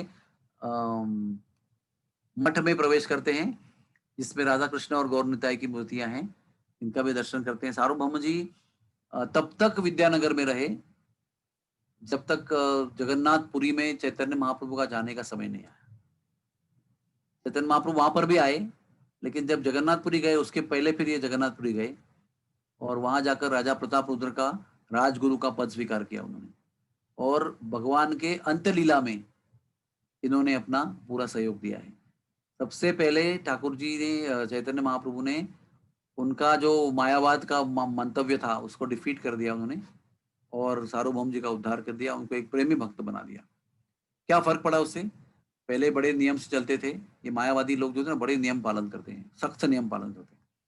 मुंह धोए बिना, स्नान किए बिना, गायत्री किए बिना, मंत्र बोले बिना, अग्निहोत्र किए बिना कुछ खाते नहीं थे। तो जब महाप्रभु की कृपा हुई, उनका उद्धार हुआ, तो एक दिन सवेरे 4:30 बजे चैतन्य महाप्रभु ना महाप्रसाद लेकर घर पहुंचे। तभी तो ये विश्राम कर रहे थे। दरवाजा खटखटाया, महाप्रभु जी के दरवाजा खटखटाने से सार्वभौम जी जग गए। ऐसे ही बिस्तर से उठ के दरवाजा खोला और महाप्रभु ने उनको महाप्रसाद दिया। तो महाप्रसाद देते ही इन्होंने तुरंत मुंह में डाल दिया। तो महाप्रभु प्रश्न पूछते, अरे सार्वभौम जी, आप इतने बड़े पंडित हैं, बिल्कुल बिना मुंह धोए गायत्री की आप कैसे प्रसाद पाते हैं? तो कहते हैं, जिनके ऊपर आपकी कृपा हुई है उनकी यही अवस्था होती है। हाँ, वो प्रेम से सब कार्य करते हैं। और प्रेम से नियम क्या होता है जगन्नाथपुरी का? जैसे ही जगन्नाथपुरी का महाप्रसाद हमारे सामने आता है, हम चाहे नहा धोए हुए हो, मुंह का क्षालन किए हो न हो, और गायत्री मंत्र जप किया हो न हो, कोई समय योग्य अयोग्य हो, आपको तुरंत उस महाप्रसाद का सेवन करना है, नहीं तो अपराध हो जाता है। तो कहते महाप्रभु कहते हैं, अभी आप भक्त बन गए हो। वही सार्वभौम इतने बुजुर्ग थे, इतने गंभीर व्यक्ति थे, इंद्रधनुष सरोवर में स्नान करते ना, बालक की तरफ पानी उछाल रहे थे। तब महाप्रभु कहते हैं दूसरे भक्तों को, देखो देखो, इतना बड़ा पंडित राजगुरु बच्चों की तरह खेल रहा है। तो वो व्यक्ति महाप्रभु को कहता है, देखो देखो, जिस पर आपकी कृपा होती है वो बालक बन जाता है। हाँ, भक्ति में एक एक विधान है कि भक्ति में जब हम सिद्ध हो जाते हैं ना, तो बालक की तरह बन जाते हैं, यानी निरागस निष्पाप बन जाते हैं। बालक की तरह मतलब क्या? बालक का मन कैसा शुद्ध होता है, पवित्र होता है, उससे कोई कलमश नहीं होता है, कोई वासना नहीं होती है, केवल शुद्ध और निरागस मन होता है, निष्पाप। तो आगे जाकर जैसे हम बुढ़ापे में क्षमा चाहता हूं, वैसे भी हमें बचपन से, जब हम लोग बचपन में बच्चा रहते हैं, फिर बुजुर्ग बन जाते हैं, फिर जब अति वृद्ध होते हैं तो बालक की तरह बन जाते हैं। हाँ, जल में जाकर खेलते रहते हैं। 90 साल की औरत, 90 साल का आदमी जो है ना, वो खिलौने खेलते रहते हैं, ऐसा पैसे गिनते रहते हैं, इधर उधर खेलते रहते हैं, एकदम बालक जैसे अवस्था वैसे भी हो जाती है। लेकिन वास्तव रूप में जब भक्ति का परिणाम होने के पश्चात हम बालक बन जाते हैं, तो वो निष्पाप हृदय कृष्ण को आकर्षित करता है। तो ऐसे चैतन्य महाप्रभु की कृपा होने के पश्चात सार्वभौम भट्टाचार्य ऐसे बालक जैसे बने। आगे जाते ये वो पेड़ है, एक पेड़, अनेक पेड़ों में से एक पेड़ है जहां पर चैतन्य महाप्रभु ने उसको लगाया जमीन पर और वो पेंसिल का वृक्ष बन गया। और ये गौरांग महाप्रभु का चित्रपट है। और देखिए ये सार्वभौम भट्टाचार्य जी है ना, इन्होंने श्री सची सुताष्टकम, ये इसका लेखन किया है। और एक शतक भी लिखा है, महाप्रभु के गौरव में शतक लिखा है उन्होंने। और बहुत बड़े विद्वान थे ये, बहुत बड़े पंडित थे। तो उनका चित्रपट है, वो लिख रहे हैं। और राधा रानी और कृष्ण के विषय में भी उन्होंने लेखन किया है। ये वो चित्रपट है जहां पर कृष्ण भगवान आए हैं जयदेव जी के घर पे, और अपने हाथ से वो गीत गोविंद का श्लोक उन्होंने पूर्ण किया है। पीछे से पद्मावती देख रही है, ये उनका दृश्य है। और ये द्विजवाणीनाथ का चित्रपट है, जहाँ पर द्विजवाणीनाथ कमल का सखी जो है महाप्रभु का दर्शन करके कलयुग में उन्होंने गदाधर पंडित के छोटे भाई के रूप में दर्शन किया। इस तरह से हम लोग ने यहाँ पर अभी चंपाहाटी का भी दर्शन, विद्यानगर का दर्शन भी किया। अभी मैं चाहता हूँ कि हमारे पास 20 मिनट है, तो हम कोशिश करते हैं कि आपको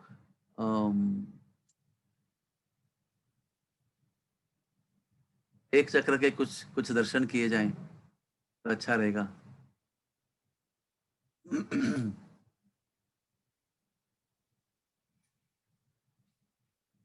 तो आप कीर्तन कर लीजिए जरा, आप लोग गाइए 2 मिनट के लिए, कीर्तन करो जरा, अच्छा रहेगा।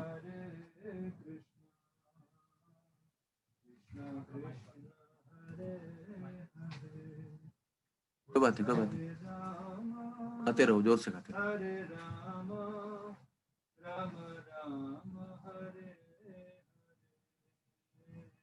हरे कृष्णा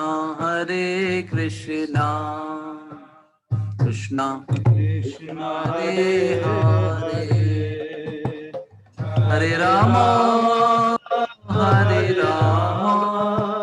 राम राम हरे हरे। हरे कृष्णा कृष्णा कृष्णा हरे हरे, हरे राम राम राम हरे हरे। कृष्णा हरे कृष्णा कृष्णा कृष्णा हरे हरे, हरे राम राम राम हरे हरे। कृष्णा कृष्णा कृष्णा कृष्णा हरे हरे, हरे राम राम राम हरे हरे। हरे कृष्णा कृष्णा कृष्णा हरे हरे, हरे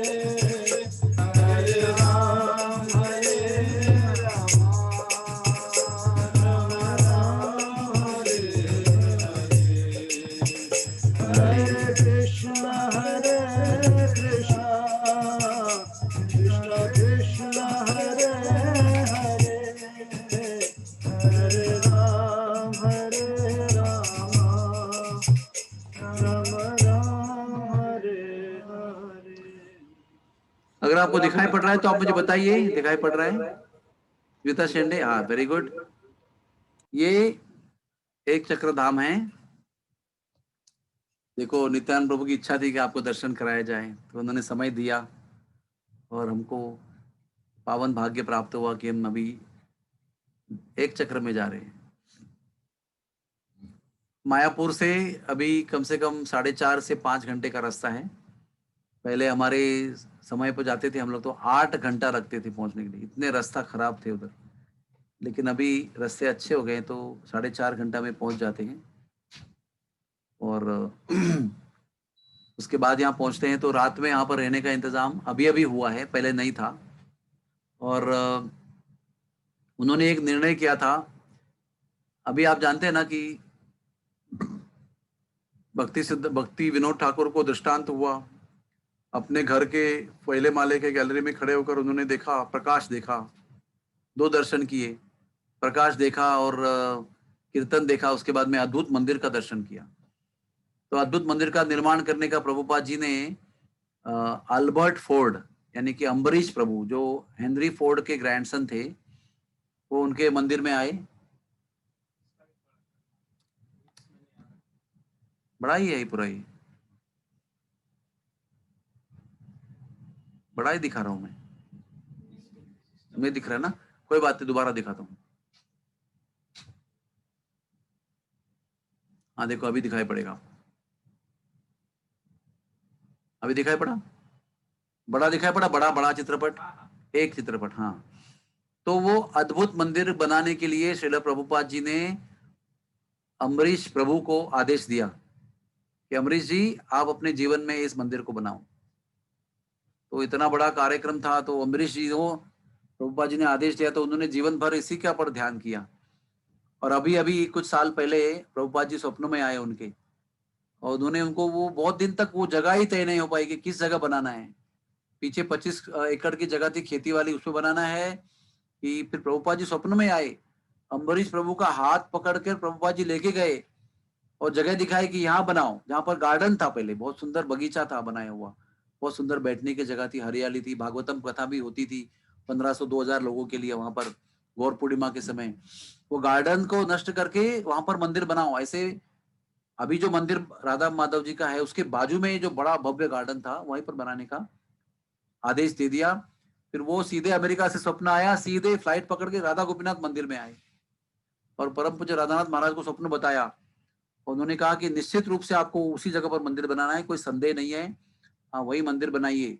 वो मंदिर बनाने का काम आरंभ हुआ, आज से 10 साल पहले की बात है। लेकिन पता है ना आपको कि ये बहुत ही विशाल प्रोजेक्ट है, विश्व का सबसे बड़ा मंदिर का। तो अपने 150 करोड़ रुपए देकर उन्होंने काम शुरू करवा दिया और आगे के पैसे इकट्ठा करने के लिए कोशिश करने लगे। तो बहुत सारी बाधाएं आई उसके अंदर। तो फिर भक्तों का विचार मंथन चलता रहा, क्या किया जाए, क्या किया जाए। तो ऐसा विचार मन में आया कि नित्यानंद प्रभु के धाम में, एक चक्र धाम में अगर नित्यानंद प्रभु का मंदिर बनाया जाए तो नित्यानंद प्रभु की कृपा से फिर ये गौरांग महाप्रभु का मंदिर बनेगा। ये भाव से फिर उन्होंने एक चक्र में जगह लिया और मंदिर बनाने का कार्यक्रम आरंभ किया। तो तब जाकर ये मंदिर अभी पूरा हुआ है। एक चक्र में इस्कॉन का बहुत सुंदर मंदिर पूरा हुआ है। पहले कोई रहने की व्यवस्था नहीं थी, जाके सुबह आना है बस, 6 घंटे जाना है, 8 घंटे, 1 घंटा वहां रहना है। ऐसे भी करके प्रसाद मिला तो ठीक है, नहीं तो वैसे ही लौट के आना है, रास्ता में प्रसाद लेना है। मतलब दिन भर यात्रा करनी है, 1 घंटा वहां रहने के लिए, बस ये वहां की स्थिति थी। आज स्थिति सुधर गई है। आज हम 4 घंटा में पहुंच सकते हैं, 5-6 घंटा वहां बिता सकते हैं, फिर रात को पहुंच के वापस आ सकते हैं। हमारी यात्रा भी ऐसी गई थी वहां पर। और परम भाग्य ये रहा कि इतने साल, 35 साल तक जाते रहे, लेकिन कभी रहने का अवसर नहीं मिला। लेकिन 2015 में जब भूकंप हुआ था नेपाल में, तभी नेपाल के भी 50 लोग वहां पर आए थे यात्रा में। अधिक मास था 2015 में, अधिक मास में हमने बारिश के मौसम में यात्रा निकाली थी। उस समय आखिरी स्थान एक चक्र धाम था। तो सबको यात्रियों को विदा किया और हम यात्रा कमेटी लोग 4 लोग वहां पर रात को रुके। इतना परम अद्भुत आनंद आया था उस समय कि उसका वर्णन नहीं मैं कर सकता। नित्यानंद प्रभु के धाम इतना दिव्य धाम है वो, जिसमें नित्यानंद प्रभु जन्म लिया। ऐसे कहते हैं जहां गंगा नदी नहीं बहती है उसको अपवित्र माना गया है। लेकिन आप देखते हैं कि जहां गंगा नदी नहीं बह रही है, हाँ, जिसको गौड़ देश नहीं माना जाता है, गौड़ देश जहां पर गंगा नदी नहीं बहती उसको अपवित्र माना गया है। ऐसे जगह पर नित्यानंद प्रभु जन्म लिया। इसका कारण क्या है? जहां सबसे पतित स्थिति है वहां पर पतित पावन के रूप में नित्यानंद प्रभु ने अवतार लिया। वो कैसे है? मौसमा पतित पतु प्रभु न पाइबे आर। हाँ? जहां पतित है वहां पर ढूंढ के जाते हैं पतित पावन। तो पतित पावन कहाँ जाते हैं? जहां पतित है वहां जाते हैं। तो पतित पावन नित्यानंद प्रभु कहाँ पहुंचे? उधर पहुंचे, एक चक्र धाम में। तो ये एक चक्र धाम का प्रवेश द्वार है, यहाँ से भक्त लोग प्रवेश कर रहे हैं। देखिए अभी आपको दिखाता हूँ, स्लाइड शो नहीं बनाया मैंने, ऐसे आपको फाइल से दिखा रहा हूँ, फोल्डर से। ये हमारे इस्कॉन मंदिर का गौर निताई का दर्शन है, बहुत ही सुंदर। जब हम गए थे तभी पूरा नहीं हुआ था, लेकिन रहने की व्यवस्था थी, मंदिर बन रहा था, पूरा कंस्ट्रक्शन चालू था, बहुत सुंदर। और वहां पर विशेष बात यह, गंगा नहीं बहती है, जमुना बहती है। जमुना जी प्रकट हुए वहां पर। एक गौर निताई मंदिर है, बहुत सुंदर, वहां पर सेवा होती है।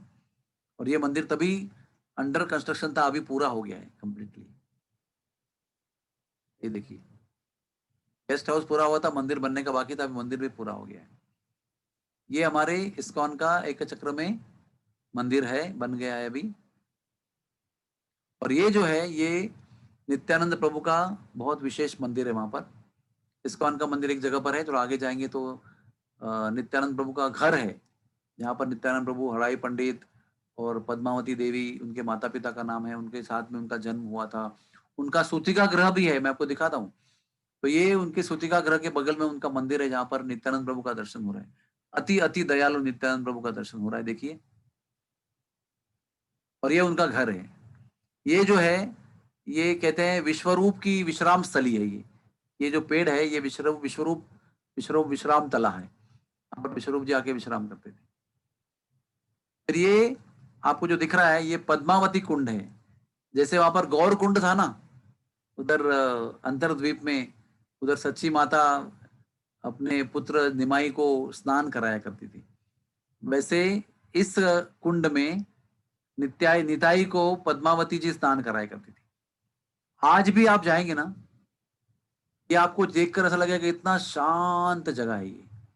और वास्तव में आज भी नित्यानंद को छोटे से नन्हे से बालक के रूप में यहाँ पर महसूस करते हैं।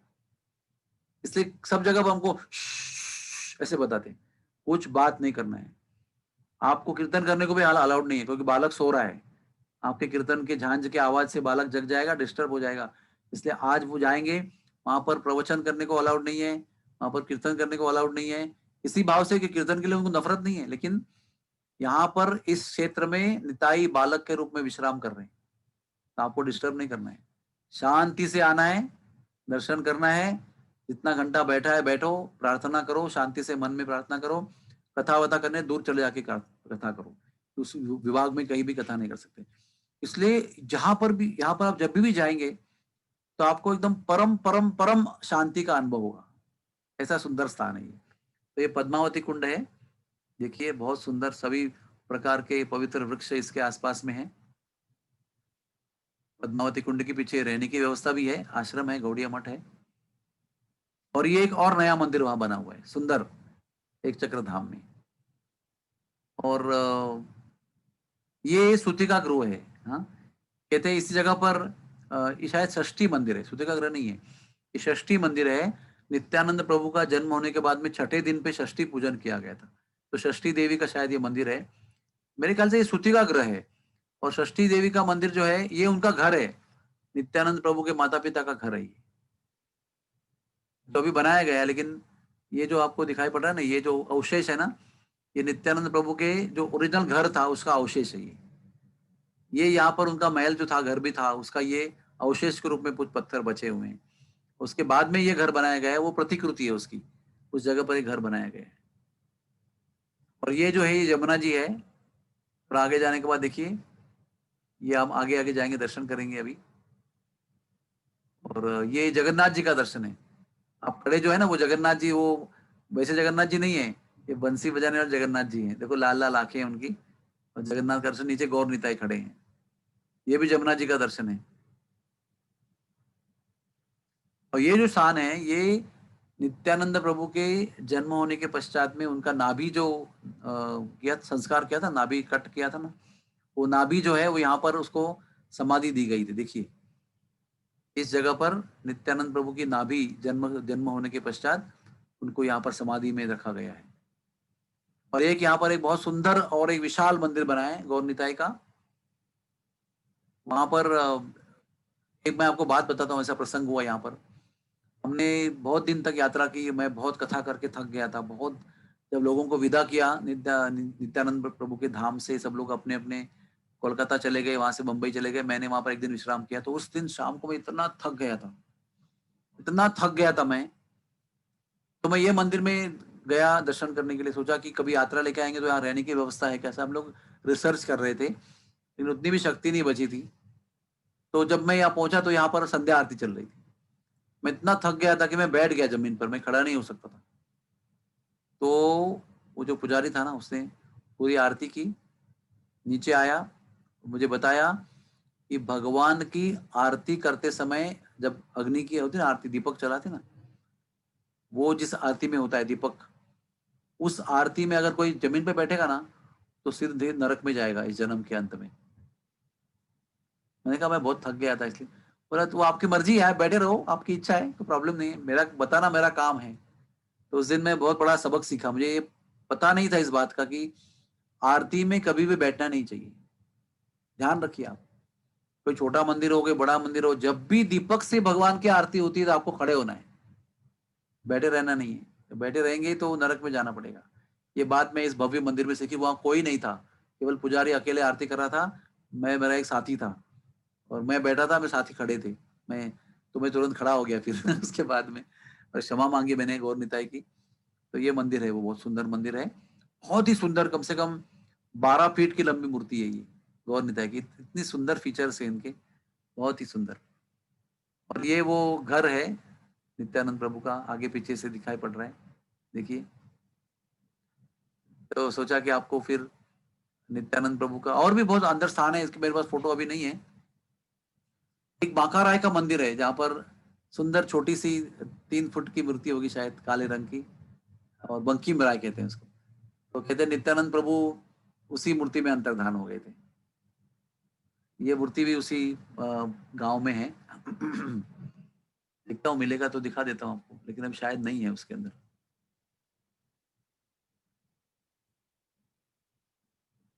तो इस प्रकार से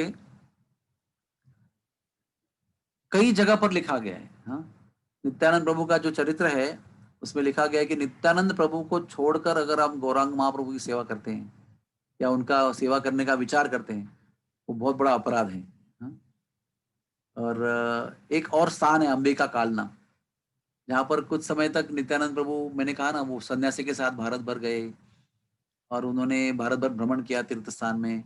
फिर वो सन्यासी निवृत्त हुए, फिर उन्होंने वृंदावन में गए, वहां पर नित्यानंद वट यानी श्रृंगार वट में निवास किया। उसके बाद में नंदनाचार्य के घर में गए नवद्वीप में, वहां पर उनका चैतन्य महाप्रभु के साथ मुलाकात हुई। और उसके बाद में बहुत दिनों तक वो नवद्वीप में रहे। तभी अकेले थे, यानी कि ब्रह्मचारी के रूप में थे, प्रचार कर रहे थे। एक दिन चैतन्य महाप्रभु ने कहा, निताई तुम विवाह कर लो। तो फिर अभी बड़े भाई की आज्ञा है, क्या करें। हाँ? बड़े भाई मतलब छोटे भाई थे वैसे, लेकिन महाप्रभु चैतन्य ने आदेश दिया। तो ये ना गंगा जी पार करके अंबिका कालना गए और वहां पर सूर्यकांत सरकेला नाम के व्यक्ति के पास गए। उनको 2 कन्याएं थी, एक वसुधा और एक जानवा। तो ये जानवा देवी जो है वो रेवती का अवतार है और वारुणी का अवतार जो है वो वसुधा देवी है, दोनों बहनें हैं। और सूर्यकांत को मिले और कहा कि मैं आपकी कन्या से विवाह करना चाहता हूँ। तो मैंने कहा ठीक है, लेकिन आप हो कौन, आपका कुल क्या है, आप कौन से माता पिता कौन है, कौन से वंश के हो, कौन से जाति के हो, कुछ पता नहीं है, तो कैसे हम आपसे अपनी कन्या का विवाह कर दें। तो मैंने कहा पता कर लो, फिर आप जो करना है कर लो। तो गांव में चर्चा हुई बहुत सारी, तो इनके बारे में जानकारी सबको थी। तो फिर वो कुछ दिन गांव में रहे, फिर उसके बाद में सूर्यकांत सरकेला ने उनको स्वीकार किया कि ठीक है विवाह करेंगे। फिर उनको घर लेके आए और घर में बहुत सारे विधि हुई। अब इसमें एक चमत्कार हुआ, जब पहली बार ये एक्सेप्ट करने के बाद में नित्यानंद प्रभु घर पे आए ना उनके, तो घर, ये जो थी ना जानवा देवी, इसको ना प्रेम के आवेश में फिट्स आते थे। तो वो प्रेम के आवेश में एक बार फिट आके गिरी हुई थी, तभी नित्यानंद प्रभु घर पे आए। जब नित्यानंद प्रभु घर पे आए तो नित्यानंद प्रभु के शरीर के सुगंध जब भी इसके नाक में प्रवेश किया तो तुरंत होश में आ गई। और जब होश में आई तो अपने होने वाले पति यानी होने वाले प्रियतम, जिसके लिए वो ध्यान कर रही थी, उनका दर्शन करके इतनी शर्मा गई कि अंदर भाग गई वो। बाद में उसको बताया गया कि आपके होने वाले पति है, लेकिन उनको तो हृदय से ये प्रेरणा थी कि ये हमारे पति है। दर्शन करते ही इतने भाव विभोर हो गई जानवा देवी कि शर्मा के अंदर चली गई। फिर सगाई हुई और फिर कहते हैं कि नित्यानंद प्रभु को पालकी में बिठाकर दुल्हे राजा को 3 दिन तक घुमाया वधु वाली पार्टी ने, वधु पक्ष ने नित्यानंद प्रभु को दूल्हा बना करना 3 दिन तक पालकी में घुमाया, वो विधि था उनका। फिर उसके बाद में उनका विवाह संस्कार हुआ। जानवा देवी का विवाह सूर्यकांत सरकेला की कन्या जानवा देवी के साथ विवाह संपन्न हुआ। बहुत दिनों तक तो चलता रहा विवाह। फिर विवाह संपन्न हुआ एक दिन, तो उसका महाभोज रखा गया। अभी महाभोज में कैसा है, दूल्हा दुल्हन बैठे हुए हैं, नित्यानंद प्रभु जानवा देवी दुल्हन बनकर सज धज के बैठे, उनको भोजन किया जा रहा है। और वसुधा देवी बड़े प्रेम से भोजन कर रही है, भोजन करा रही है, मतलब आरोग रही है। तो अभी क्या हुआ ना, अभी दो, एक हाथ में बर्तन पकड़ा है, एक हाथ में खिला रही है, तो अचानक उसका दुपट्टा जो है ना वो नीचे आता है। तो उसको दुपट्टा अभी ठीक करना है, लेकिन दोनों हाथ बिजी है उसके। तो वो क्या हुआ, नित्यानंद प्रभु देख रहे हैं उसको कि ये परोस रही है और उसका दुपट्टा गिर रहा है, उसको सीधा भी करना है, वे क्या करें, वो तो देख रहे हैं उसको। उतने में वसुधा देवी के पीछे से, कंधे से पीछे से दो हाथ निकले, दो हाथ निकले, और दो हाथों ने वो खिसकती हुई दुपट्टा को सही किया, गांठ मार दी, जगह पर रख दिया, और दो हाथ वापस अदृश्य हो गए। ये दृश्य नित्यानंद प्रभु ने देखा, और नित्यानंद प्रभु ने देखा और तुरंत उसका हाथ पकड़ के उसको पत्नी के रूप में स्वीकार किया, उसके साथ भी विवाह किया। तो नित्यानंद प्रभु जानवा देवी से पहले विवाह कर चुके थे, उस दिन दोबारा विवाह किया वसुधा के साथ में, और दोनों को विवाह करने के पश्चात वो कुछ दिन वहां रुके अंबिका कालना में। अभी अंबिका कालना के बारे में बताता हूँ आपको। विवाह करके फिर उनको लेके गए खड़दाहा। खड़दाहा यानी वो कोलकाता स्टेशन के पास में आप जाएंगे ना, तो एयरपोर्ट के आगे वो स्थान है, जहाँ पर वो पानी हाटी है, उसके आगे जाएंगे तो कड़दा है। तो कड़दाहा में उन्होंने अपना गृहस्थी बसाई, और जानवा को कोई पुत्र पुत्र नहीं हुआ, और वसुधा को पुत्र हुआ। अभी देखो चैतन्य महाप्रभु ने जब नित्यानंद प्रभु को आदेश दिया ना कि आप विवाह करो, तो सहज प्रश्न आएगा ना, क्यों, मैं क्यों? तो उन्होंने कहा कि अगर तुम विवाह करोगे तो तुम्हारे पुत्र के रूप में मैं स्वयं आऊंगा, लेकिन ये रहस्य की बात है, किसी को बताना नहीं आप।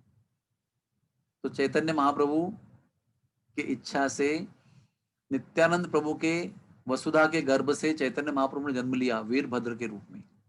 तो वीरभद्र साक्षात चैतन्य महाप्रभु थे, और वसुधा को बालक हुआ, लेकिन उनको बालक नहीं हुआ जानवा देवी को। और यथावकाश नित्यानंद प्रभु अंतर्धान हो गए। फिर जानवा देवी जो है, और फिर वीरभद्र ने बहुत धुआंधार प्रचार किया है, और फिर जानवा देवी जो है वो एक चक्र में गई। जैसे मैंने बताया आपको कि जब भी जिस वक्त वो ब्राह्मण आके, सन्यासी आकर ले गए ना, तो उस समय पर एक चक्र धाम जो है पूरा सूना हो गया, मतलब कोई बात करना ही छोड़ दिया। हर एक व्यक्ति चित्रपट की तरह बन गया, कोई बात नहीं कर रहा है। इतने भयंकर विरह में थे कि धीरे धीरे करते हुए ये सारे लोग है ना, उनको वो असह्य हो गया कि जहाँ नित्यानंद प्रभु ने लीला किया था, वो सब स्थान हमको अभी याद कर करके हमारा दिमाग खराब हो रहा है। अभी सब कुछ इतना विफलता आ गई कि एक एक करके एक एक परिवार सब गांव छोड़ के चले गए। उनको वो तालाब, वो रास्ता, वो वन, वो सब देख के उनको सहन करना मुश्किल हो गया। तो सारे लोग चले गए। विरह में अड़ाई पंडित पद्मावती का निधन हो गया, वो विरह में जी नहीं पाए, वो दोनों ने शरीर छोड़ दिया अपना। सारा गांव खाली हो गया, भूत बंगला बन गया पूरा। एक बुड्ढा खाली रहता था वहां पर, उसको आशा थी कि एक दिन नित्यानंद आएंगे या उनकी पत्नी आएगी। नित्यानंद तो आए, लेकिन वो अंतर्धान हो गए, लेकिन एक दिन पत्नी आई। तो वो उस बूढ़े व्यक्ति ने, वृद्ध व्यक्ति ने, वो चित्रपट की तरह दुखी था वो बहुत, लेकिन जानवा जी को देख के बहुत खुश हो गया, और सारे जगह दिखाए उन्होंने, सारे क्षेत्र दिखाए जहां जहां लीला किया। तो मैंने कहा था ना आपको कि बचपन में बहुत नाटिकाएं करते थे नित्यानंद प्रभु, तो मैं विवाह से वहां चला गया, कोई बात नहीं। तो एक नाटिका ऐसे की थी जिसमें राम रामायण की लीला चल रही थी, हाँ, और ये लक्ष्मण बने थे, साहजिक थे ना, लक्ष्मण के अवतार है। तो कोई राम बना था, कोई लक्ष्मण, ये खुद लक्ष्मण बने थे। तो ना वो ड्रामा में लक्ष्मण जी को शक्ति लगती है इंद्रजीत की, और लक्ष्मण जी बेहोश हो जाते हैं। तो ये ना हकीकत में बेहोश हो गए, वास्तव रूप में। और वो ड्रामा के पूरे निर्देशक, डायरेक्टर सब खुद ही थे। तो उन्होंने बताया नहीं था कि जब मैं बेहोश हो जाऊंगा तो करना क्या है। Nobody knew what to do. तो ये बेहोश हो गए, सब परेशान हो गए, अभी जल छिड़क रहे हैं, क्या क्या कर रहे हैं, वो होश ही नहीं आ रहे। फिर मैया बाबा को बुलाया, मैया बाबा आए, बोले क्या हो गया, हम लोग नाटिका कर रहे थे, लक्ष्मण का रोल कर रहे थे, तो शक्ति लग गई, तो बेहोश हो गए, तो उठ ही नहीं रहे। सब परेशान हो गए, मैया बाबा, गांव के बुजुर्ग लोग आ गए, सबका सामने नित्यानंद प्रभु बेहोश पड़े हुए हैं। तो अचानक किसने कहा कि कीर्तन करो, तो उन्होंने जोरदार कीर्तन किया, तो होश में आ गए। ऐसे चटपटी लीलाएं करते थे कि सब लोग अचंभित होते थे कि इतनी सारी पुराण की कथा इनको पता कैसे है। सारी पुराण की कथा बचपन में बिना शास्त्र पढ़े गुरुकुल में गए। बड़ा आश्चर्य होता था कि परफेक्ट लीला करते थे वो सब पुराणों की, और राम अवतार के, वराह अवतार के, नरसिम्हा अवतार के, सब लीलाएं करते थे नाटिका के रूप में। वही परंपरा फिर चैतन्य महाप्रभु ने भी चंद्रशेखर भवन में आगे चलाई, और चंद्रशेखर भवन में भी नाटी गाया करते थे।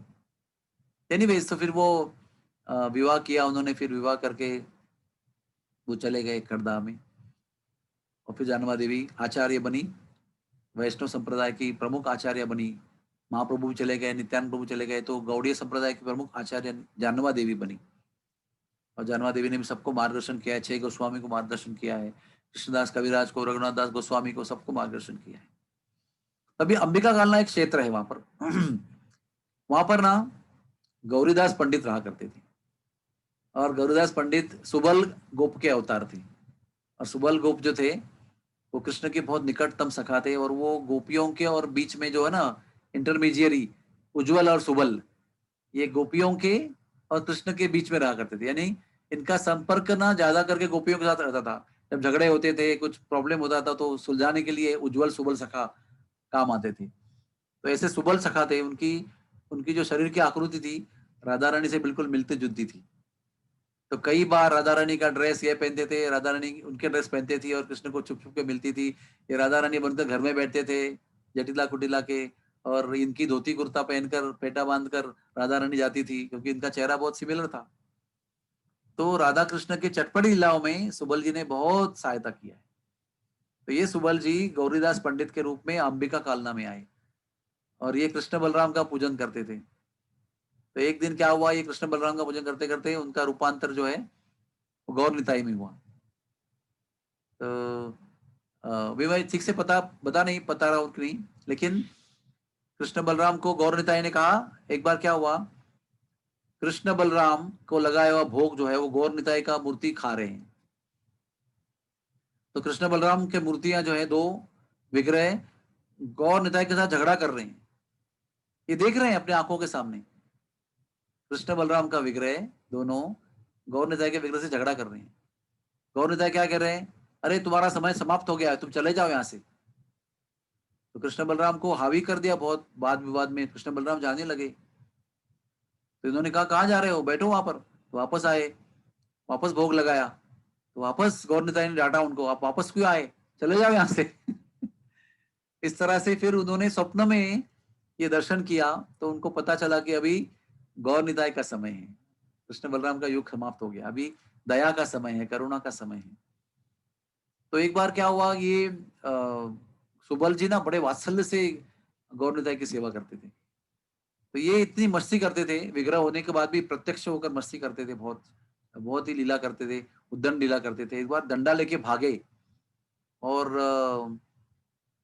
गौरांग महाप्रभु की मूर्ति जो साक्षात होकर भाग रही थी, ये डंडा लेके भाग रहे थे। तो भाग भाग के ना इनके शिष्य थे गौरीदास पंडित के, इनका नाम था चैतन्य दास, बड़े सिद्ध महात्मा थे वो भी, और गौरीदास के शिष्य थे वो। तो ये भाग भाग के जाए, तो वहां पर जहां पर गौरीदास थे, जहां पर चैतन्य दास थे, वहां पर ये भाग गए। गौरांग महाप्रभु मूर्ति से बाहर निकलकर भाग गए, ये डंडा लेकर पीछे भाग रहे हैं। तो तुरंत गौरांग महाप्रभु ना चैतन्य दास के हृदय में घुस गए, वहां पर छुप गए। तब से इनका नाम पड़ा हृदय चैतन्य दास, क्योंकि चैतन्य महाप्रभु इनके हृदय में जाकर छुप गए, गौरीदास से डर कर, हाँ, अपने आप को बचाने के लिए हृदय में जाकर छुप गए। ऐसे गौरीदास पंडित जी ठाकुर जी के साथ प्रत्यक्ष लीला करते थे अंबिका कालना में, जहां पर नित्यानंद प्रभु का विवाह हुआ सूर्यकांत सरकेला की बेटी से। आगे जाकर ये हृदय चैतन्य जो है, वहीं पर श्यामानंद दुखी कृष्णदास आए, और दुखी कृष्णदास को दीक्षा दिया। किसने, हृदय चैतन्य दास ने, जो स्वामी जी थे, और नाम दिया दुखी कृष्णदास को। और फिर उनको बोला जाओ वृंदावन में प्रचार करो। तो वृंदावन में गए और जीव गोस्वामी के अंदर रहे। तो उसके बाद में बड़ी लंबी कथा है ब्रज की। राधा रानी ने कृपा किया और दुखी कृष्णदास का नाम रख दिया श्यामानंद दास। अपने नुपुर का तिलक सर पे लगा दिया, नुपुर का परमानेंट चिन्ह बना दिया सर पे।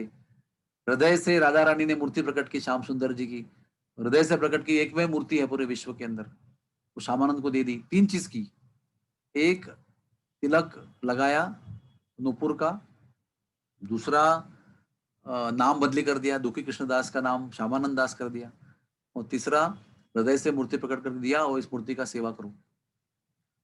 तो अगले दिन से तिलक अलग लगा रहा है, हाँ, नाम भी अलग पुकार रहा है। और राधा रानी ने वार्निंग भी दिया था, किसी को बताना नहीं है, तुमको ये गुपित रखना है। सब लोग समझ गए कि श्यामानंद भ्रष्ट हो गए। ये खबर उधर अंबिका कालना पहुंची हृदय चैतन्य महाराज के पास।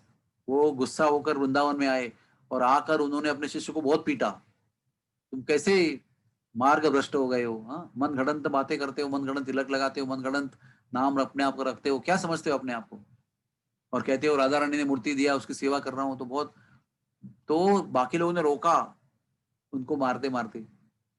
तो फिर रात को सोए गुरु महाराज हृदय चैतन्य, उनके स्वप्न में राधा रानी आई और उन्होंने कहा कि मैंने ही सब कुछ दिया है उनको, नाम भी दिया है मैंने, तिलक भी नया दिया है और मूर्ति भी मैंने दी है, सब कुछ हकीकत है, तुम क्यों पीट रहे हो उसको, अपने आप को क्या समझते हो। तो रात को उठे ये बीच में, जाके शिष्य के चरणों में गिरे श्यामानंद पंडित के, कहा कि तुम मेरे शिष्य नहीं हो, तुम मेरे गुरु हो, तुमको साक्षात राधा रानी ने कृपा किया है, मैं तो बड़ा पापी और पतित हूं। ऐसे करके तो मैंने आपको यूं इसलिए बताया क्योंकि अंबिका कालना से संबंधित लीला है। गौरीदास पंडित की लीला अंबिका कालना में है, वहां से बोट से जाते हैं और वहां पर अंबिका कालना में जाने के लिए बोट से जाते हैं और वहां पर ना जिस बोट से नित्यानंद प्रभु आए थे उस बोट का वो भी है, वल्ला चलाने का सामान है ना, वो भी उधर मंदिर में रखा हुआ है। नित्यानंद प्रभु नवद्वीप से वहां पर बोट से गए थे अंबिका कालना में, बहुत दूर है वैसे, लेकिन बहुत रमणीक स्थान है, बहुत प्रिय स्थान है, गौर निताय का मंदिर है, गुरु महाराज भी वहां पर कई बार गए हुए हैं। तो इस प्रकार से ना ना करते हम एक चक्र भी पहुंच गए और केवल ऋतुद्वीप बच गया, उसकी तैयारी भी नहीं है और उसके फोटोग्राफ भी नहीं है, लेकिन हमने अंतरद्वीप, रुद्रद्वीप, सीमांत द्वीप, कितने हुआ, अंतरद्वीप, रुद्रद्वीप, सीमांत द्वीप, फिर गोद्रुम द्वीप, फिर कोलाद्वीप और मोदद्रुम द्वीप, ऐसे हमने 6 और एक 7वां भी किया ना 2 द्वीप बचे हमारे। इस प्रकार से गौरांग महाप्रभु की असीम कृपा है, उनकी औदार्य लीला है, उन्होंने किसी राक्षस का वध नहीं किया, सब राक्षसी प्रवृत्ति का वध करते हैं। उन्होंने जो दिया है हरे कृष्ण महामंत्र, उसके माध्यम से हृदय के अंदर की राक्षसी प्रवृत्ति नष्ट होती है। सबसे बड़ी बात यह है, don't kill the sinner, kill the sin, पाप को नष्ट करो, पापी को नष्ट मत करो। ये जो अनोखा करुणा का सिद्धांत है, ये चैतन्य महाप्रभु के रूप में श्री कृष्ण भगवान ने अपनाया, किसी का वध नहीं किया, सबको वध तो नहीं किया लेकिन सबको कृष्ण प्रेम दिया, सबको कृष्ण प्रेम के सागर में डुबो दिया, कृष्ण भगवान लहरों में बहा दिया सबको, हाँ, तो लोग भाव विभोर हो गए कृष्ण भगवान चैतन्य महाप्रभु के आंदोलन में। और उन्होंने कहा कि चैतन्य महाप्रभु ने ऐलान किया है कि मेरे जन्म से 10,000 साल तक जो भी इस हरिनाम संकीर्तन को स्वीकार करेगा वो सीधे गौलोक धाम पहुंच जाएगा। उस 10,000 साल के पश्चात में घोर कलयुग शुरू होगा। तो उसके बाद में तो घोर कलयुग का वर्णन 12वें स्कंद में दिया है, क्या वर्णन करें उसका, इतना भयंकर स्थिति होगी। तो बुद्धिमानी यह है कि हमारा भाग्य क्या है कि चैतन्य महाप्रभु 1000 दिव्य युग में आखिरी कलयुग में आते हैं, यानी कि 1000 बाद जब चतुर्युगी होते ना, तो 1000वें चतुर्युगी के जब कलयुग आता है तो उसमें चैतन्य महाप्रभु आते हैं, और 1000वें चतुर्युगी में जब द्वापर युग आता है तब कृष्ण आते हैं। और हमारा भाग्य क्या है, हम जिस कलयुग में जन्म लेकर यहाँ बैठकर बोल रहे हैं, सुन रहे हैं, इसी कलयुग में केवल 524 साल पहले चैतन्य महाप्रभु आए थे। हम किसी और कलयुग की बात नहीं कर रहे हैं कि वो अगले पिछले वाले कल्प में कलयुग में चैतन्य महाप्रभु आए थे, हमारे ही कलयुग में। इसलिए कहते हैं ना अभी अभी महाप्रभु आए थे, क्योंकि दीर्घ काल के, अनंत काल के सापेक्ष पद्धति से विचार किया जाए तो चैतन्य महाप्रभु अभी अभी आए थे, अभी अभी 5000 साल पहले कृष्ण आए थे। तो ये हमारा भाग्य है कि हमारे ही जीवन काल में इसी कलयुग में महाप्रभु का अवतरण हुआ है, और इसी कलयुग में महाप्रभु जी का अवतार होकर ये हरिनाम संकीर्तन का दिव्य युग धर्म का प्रचार हुआ है। तो उसका पूरा लाभ लेना ये हमारा परम कर्तव्य है। हरे कृष्णा कृष्ण कृष्ण हरे हरे, हरे राम राम राम हरे हरे। बोलिए गौरांगा नित्यानंदा।